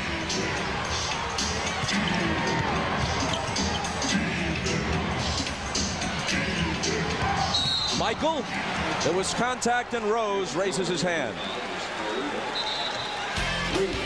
3 on Jalen. Chicago by 8, just under 7 minutes left. Now you see Michael Jordan has 26 points, got off to a slow shooting start, but the battle that he and Jalen Rose is going through right now, you see Jordan backing him down. Jalen is not going to concede. He's a tough competitor. Jordan shoots him with an elbow. Jalen says, okay, next time you try to go around me, there's one for you. Now here's the elbow again from Michael, and the retaliation that comes from Rose. As he goes up, he shoots him with one real quick. Jalen shoots him with one back. That's basketball. That's two tough competitors. I think Michael Jordan right now respects Jalen Rose. You saw Michael with the 4 fouls. The last time Michael Jordan fouled out of a game was November of 1991 against the Supersonics. And there it is. Folks in the truck all over it. Little miscommunication that time between Michael Jordan and Luke Longley. Luke stepped up to set a screen, and Michael tried to pass him the ball at the pinch post. Michael said, my fault, Luke. Now, I think this is a good matchup for the Pacers because Rick Smits comes back on the floor, who's a better offensive player, playing against Longley. And they immediately go to him, the basket, +1. You got to keep him on the floor because what it does, Doug, as you said, Phil Jackson now will come back with Luke Longley, which takes Tony Kukoc off the floor, who's a better offensive player, and you need to score right now. You see Smits backs him down and uses his size to go over him with the J. Meanwhile, 5 on Longley. This is the most patience, I think, that I've seen with Rick Smits in this series so far. Anytime he's seen the double team, he's given the ball up. He's starting to punish that double team now. He's big enough to take that ball through people. You remember in the New York series, we talked about this earlier in the game, how he started slow against Patrick Ewing and the Knicks, was 3 for 19, and then he settled into the series. They're back within 5.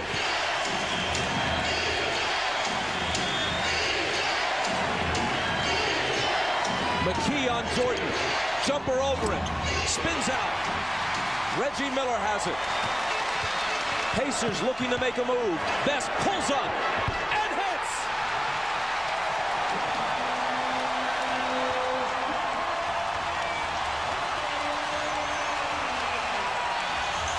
Chicago by 2.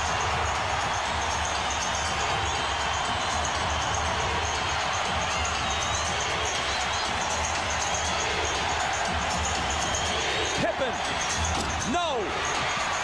Chased down by Harper.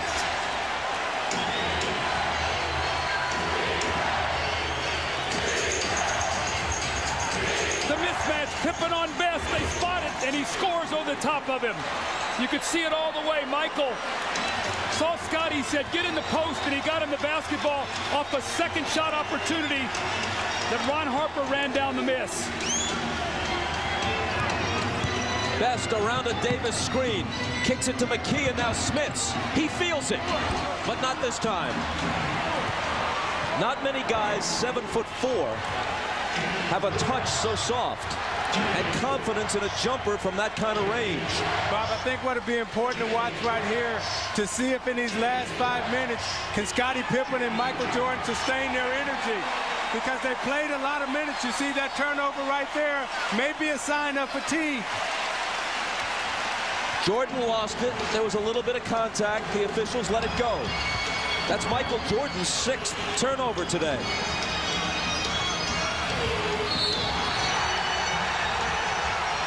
And a foul off the ball, and if it's on Longley, he's finished. And Phil Jackson is screaming at Luke Longley, and he said, Luke, how could you do that? How could you be so dumb? How could you get baited into that? Now you watch this. He's battling Smits. He's battling Smits. He's so conscious of Reggie Miller. He gives him a shove. Running on the back official catches it. And Phil Jackson responds and said, Luke, what are you thinking about? Nothing to say to Longley now, but good day, mate. Well, now Phil Jackson's got to make a decision. If I come back in with Kukoc, I've got a smaller, more offensive-minded team. Bill Winnington has struggled trying to play him. So who is Phil Jackson going to go to? I think you might see Dennis Rodman on him now down the stretch of this game, the last 4:45, as Kukoc comes back into the game. Then what we'll see is a replay of Game 3 where Antonio Davis totally dominated Tony Kukoc inside. And it'll be interesting to see if Travis Best can read the mismatches.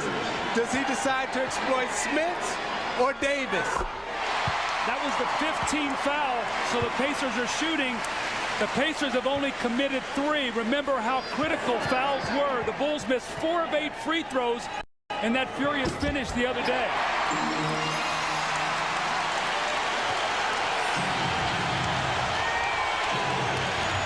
After Miller's free throws, it's again a 2-point game.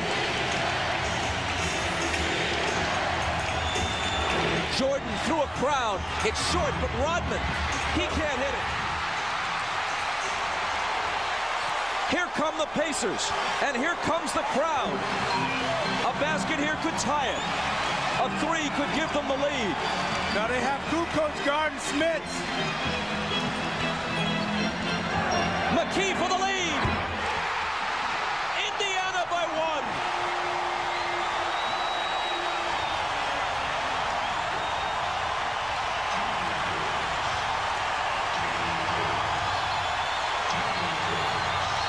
Pippen, there's a whistle. No one could hear it. The crowd is so loud. Phil Jackson wanted a timeout.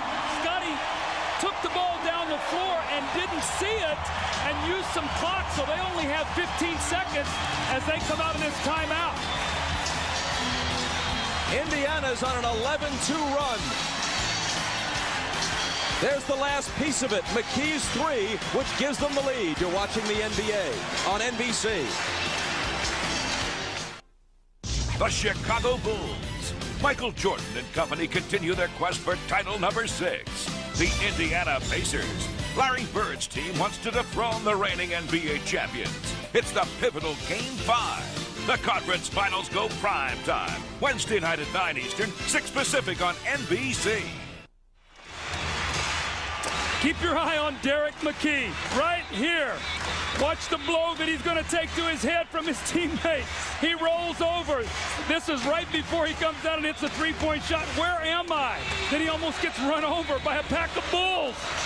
He comes to the other end, and he said, you know what? I can still make the open shot, though, and he buries the 3 to give the Pacers the 1-point lead. Indiana has hit 9 of 16 3-point attempts in this game. They once trailed by 12. They lead now by 1. Jordan. McKee wants to make him make jump shots. Keep him in front of him. Don't let him get to the rim. He doesn't make that jump shot. Rebound, Antonio Davis. Keep the pace of the game up. This is how you're going to win the game if you're Indiana. Keep the pressure on them.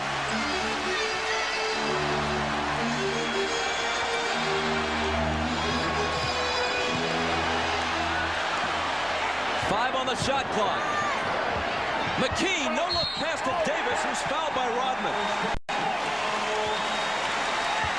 Reggie Miller was begging for that basketball. He came up on the screen on the weak side, wide open, but Travis Best was looking the other way. You watch him come around here on the curl, and he's clapping. Look at me, look at me, look at me. Get it right here. Oh. See, now, one of the things that's happened now with Indiana, they've put about 4 or 5 different players, as we see Davis miss the free throw. Bob, they've guarded Michael Jordan with Mullen, they've guarded him with Miller, they've guarded him with Rose, and now they've guarded him with McKee. They're trying to keep a fresh body on him. Derek McKee at 6'10" will force Michael Jordan out on the perimeter to try to make him make jump shots. Antonio Davis comes up empty. The foul a moment ago on Rodman was only his 2nd. That's the same guy that made the 2 crucial free throws at Game 3.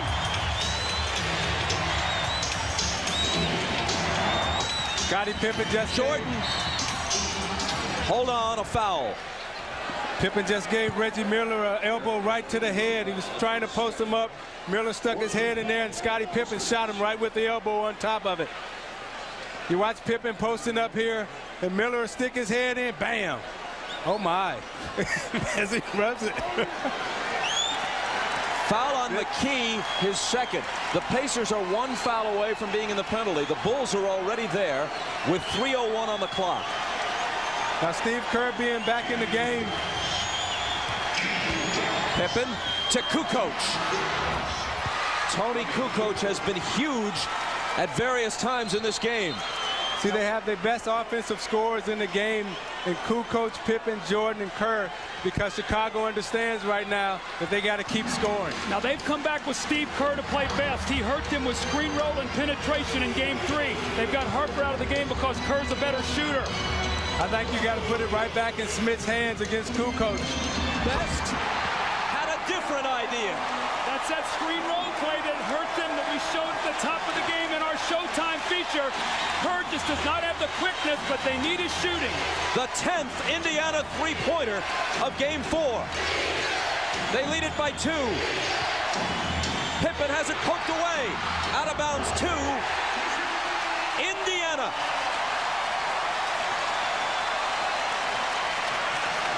Bob, one of the things here, Reggie Miller is one of the best in the league. If he catches the ball off the screen and he knows you're in the penalty, he will throw his body in you. Let's see if he tries to do that to Michael Jordan. Again, they're going with Best down the stretch, as they did in game 3, instead of Mark Jackson. It's Smits on the run. It spins out. Rebound, Rodman. 16th board of the game for Dennis Rodman. Jordan thought about a 3, gives it up to Kerr. Michael for Kukoc. It's Chicago in front again. Well, Tony Davis twice. He's a big guy who's not used to playing guys that can shoot the ball out there. And he gave Kukoc 2 good looks, and he buried them both. Indiana asked for time. Kukoc has 18. He's hit 8 of 10 from the floor. It's the Bulls by a point with 1:35 left. Moments ago, Phil Jackson all over Hugh Evans, contending that Travis Best's foot was on the line, and the three-pointer should actually have been a 2-point basket. We'll get a look at it, and we'll show you Travis Best's foot right here on the line. And we can even get a better look. I think we'll be able to see it from a different angle here, but his foot right there, just his toe barely on the line, and we see it right there, and that should be a 2-point shot. You know, and if you're an official and you're watching that and you have to look at it real quick, you're looking at Travis Best with black shoes on, and you got the black line. It's kind of hard for you to take a quick look and decide which is which. Trailing by 1, the Pacers put it in play. They have Michael Jordan on Best to take away the penetration.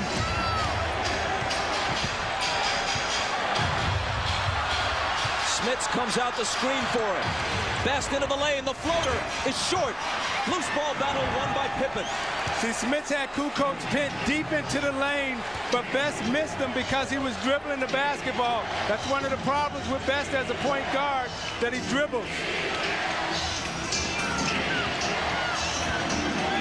Jordan against McKee.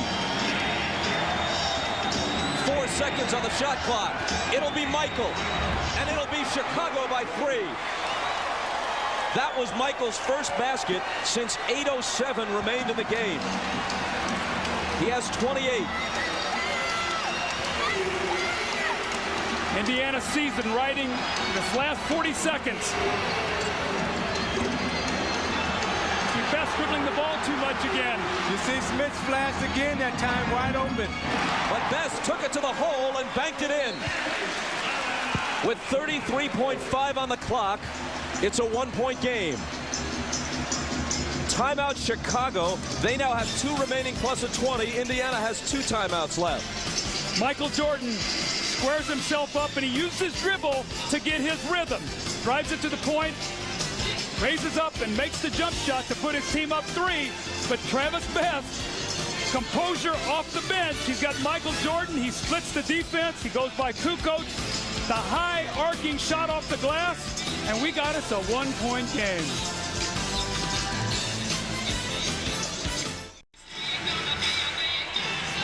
Another memorable Memorial Day game shaping up for these teams.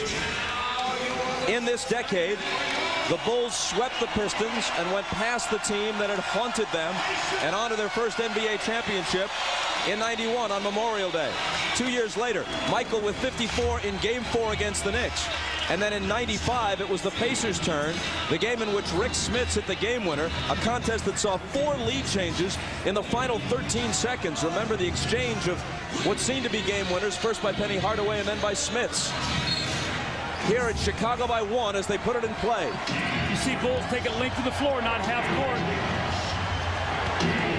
Kerr, a great free throw shooter. And now Kukoc. Hold on. There's an offensive foul. An illegal screen is called. And the Pacers are going to get the ball with 21.8 on the clock. It's on Rodman, and it's his third. And Rodman went to set the screen. He was trying to free Jordan. And he kind of leaned in a little bit. You see him here at the top of your screen. And watch the shoulder. Just a little slight shoulder. Kind of touchy at this point in the game, however. It was an offensive foul. And we'll be back after these messages and a word from your local station.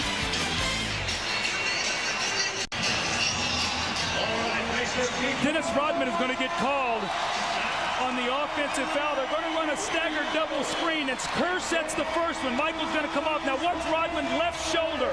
He is on the move and he hits Derek McKee. That's a good call because he threw his left shoulder out and created the contact. Now Phil Jackson obviously doesn't like it. He feels like he's gotten 2 tough calls here. One on the three-point shot, this one on the moving foul. Now can Indiana take advantage?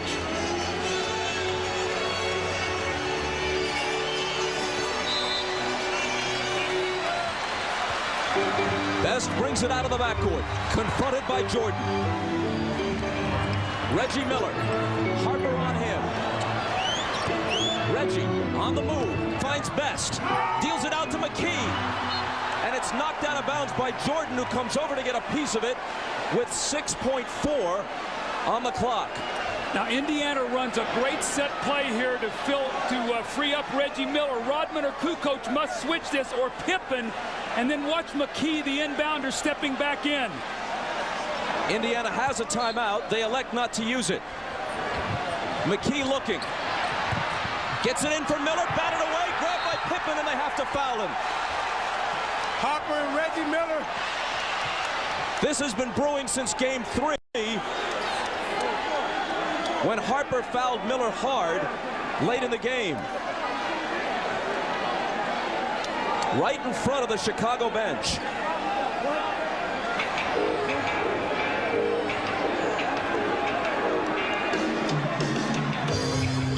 Now Pippen's going to go to the line. What would be crucial here is if technicals are called. That would throw everything off. And that's what the officials are talking about. If Pippen goes to the line, even if he makes 2, Indiana, a great three-point shooting team, would still have an opportunity to tie. See what happened here is Reggie Miller gets called for the foul, and you see Harper pull Reggie Miller into the bench and then push him off, and Reggie Miller goes back at him. Man, you can't do that. You can't run the risk of a technical in this situation, no matter the provocation.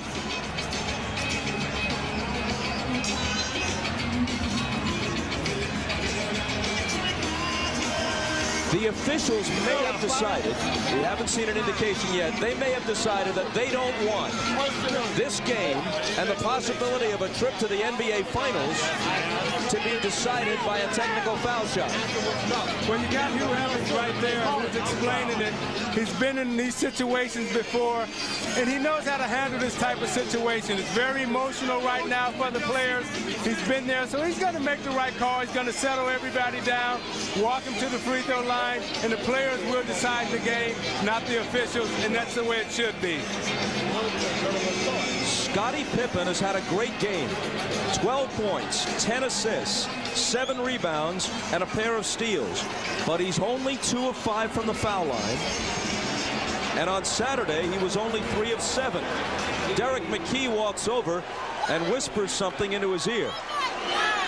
Remember last year in the finals when Pippen walked up to Karl Malone as he prepared to shoot crucial free throws and whispered, "The mailman doesn't deliver on Sunday."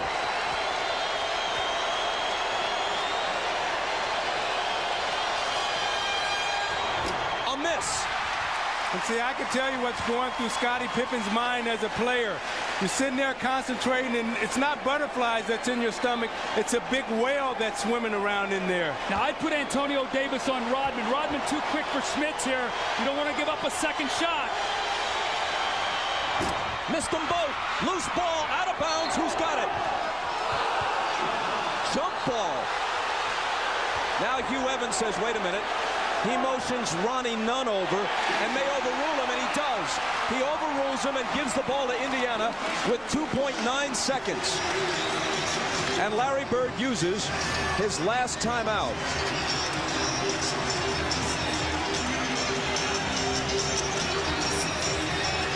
Michael Jordan is going to come over the top for this loose ball, and you're going to see his left hand looks like he knocks that ball out of bounds very close. Now, Ronnie Nunn did not have a good look at it. Hubert Evans on the other side saw it. Let's watch again. Watch Michael's hand here. That's definitely off Michael's hand. He and McKee were wrapped up there.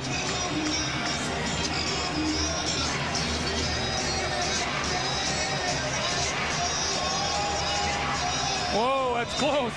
Man, that is really close. You know, we have the option to sit here and watch it from about 3 different replays. Now, Indiana's getting their 3rd chance here to try to win this game. So I think you got to go back to Rick Smits right into the hole. He's being guarded by Kukoc, and take your chances there. If Indiana scores here, this series might very well go the limit. If they don't score, you have to think it's very likely that the Pacers will be finished Wednesday night in Chicago, where the Bulls are 27-2 in the playoffs over the last 2 years. So these next 2.9 seconds may be worth several days for the Bulls in terms of rest. If they can end it now, they pick up important time to rest up for Utah. Let's go back to the scuffle in front of the Chicago bench.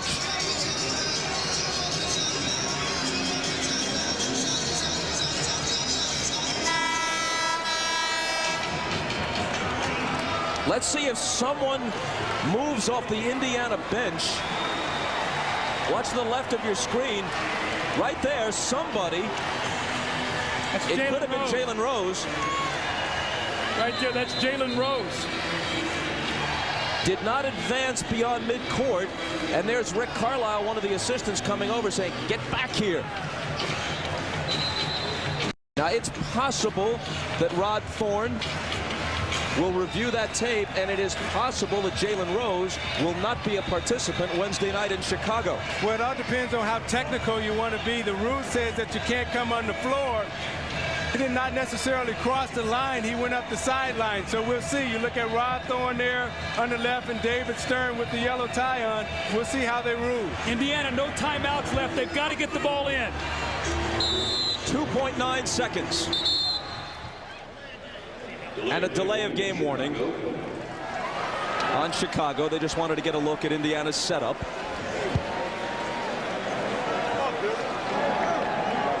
Kukoc is on Smits. Jordan is on Best. Harper's on Miller. McKee gets it in the Miller for the win. It's 4/10 of a second.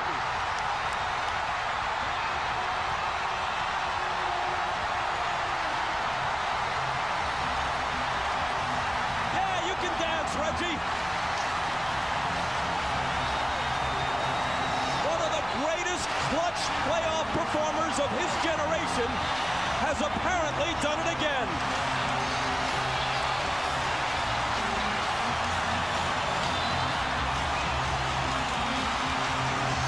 Reggie Miller, now watch him. He's going to come off one screen, give Michael a bump, and he lets it go. What a killer shot by Reggie Miller. And Doug, I know exactly how he feels. You're coming off that screen, you catch it, you square up, and you let it go. And the adrenaline that's going through your body right now, it's hard for you to really contain yourself. Look at his emotions. He don't know what to do because so much juice is going through your body. You're so happy. You see he's looking like he's ready to cry. Look at Reggie once again.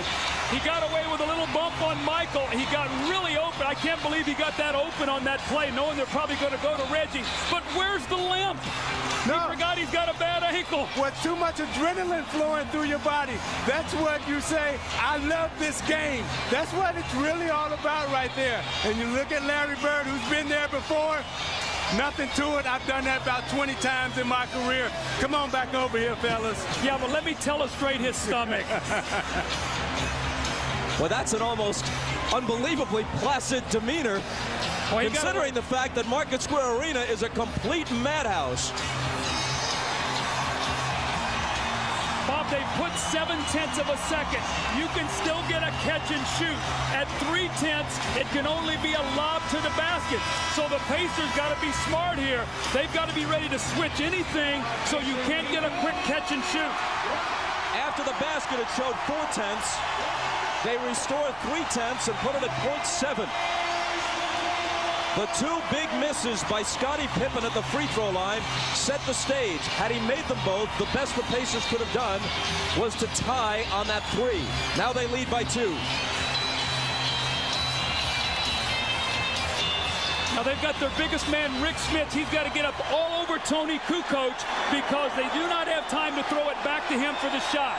Now Michael Jordan likes to take it down into the post right here and seal his man and shoot the fadeaway J.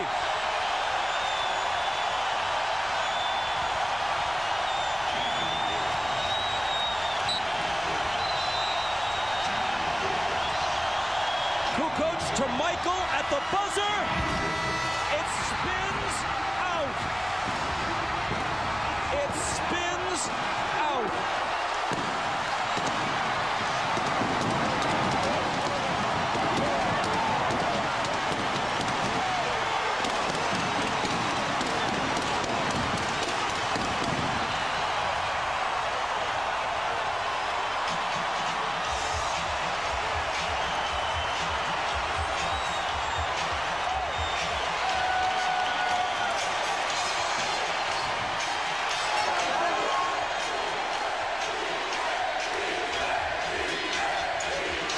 Now you look at Jordan as he comes off the screen, and the double pump off the glass just rims in and out. It goes right in the hole. That's the greatness of Michael Jordan, his concentration. Let's take another look at it. I thought Derek McKee was going to block this shot from behind. Michael felt him, brought it down, and let it go. That would have won the game. And Michael Jordan so disappointed. He is so great, and he has done it so many times that everyone at Market Square held his or her breath as he let it go, and you cannot come much closer without making it.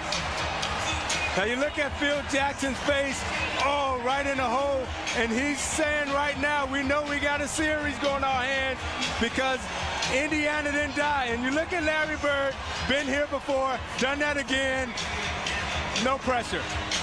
Ahmad Rashad is with Reggie Miller. All right, thanks, Bob. Reggie, they say that the playoffs don't start till the home team loses. You guys refuse to let that happen. Well, you know, we were behind the 8 ball all game. We were always playing catch-up. You know, our bench came in and played fantastic for us once again. Travis Best hit some big shots for us. And we never wanted to quit in this game. We understood that they were going to come out. This is the game they wanted to go back home 3-1. But we never wanted to quit. How confident were you going down to that last shot? You had been idle for a while and come in and hit that big shot. Well, as long as I can get my feet set and have a shot to look at the bucket, I'm always going to give myself a chance. I saw that Michael was trailing a little bit, yelling at me, but I stayed focused and focused on the rim and my rhythm, and the rest is history. So much fight in this team. You guys kept getting down. Every time they'd make a run, you guys would come right back and stayed in the game with a chance to win it. Hey, we wouldn't have the second best record in the East if this team quit. You know, there's been times when we've been down 15, 20 points, and we always seem to find a way to win the ball game. We got great veterans on this team, coached by a legend. Things like that happen. A great performance, Reggie, on that sore ankle. How's it feeling now? I'm done. I really shouldn't have been out here playing, but I really just wanted to play half the game and try to give the guys a lift, but Coach just left me out there. Why, I don't know, but I'm glad he did. I think the reason was that last shot, which you nailed, Reg. Thank you. All right, congratulations to you. We'll see you in Chicago. All right. All right. Back to you, Bob.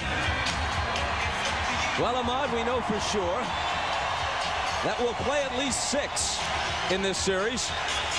We'll see at 9 Eastern, 8 Central from Chicago on Wednesday for Game 5. We'll be back here on Friday at Market Square for Game 6, and quite possibly in Chicago again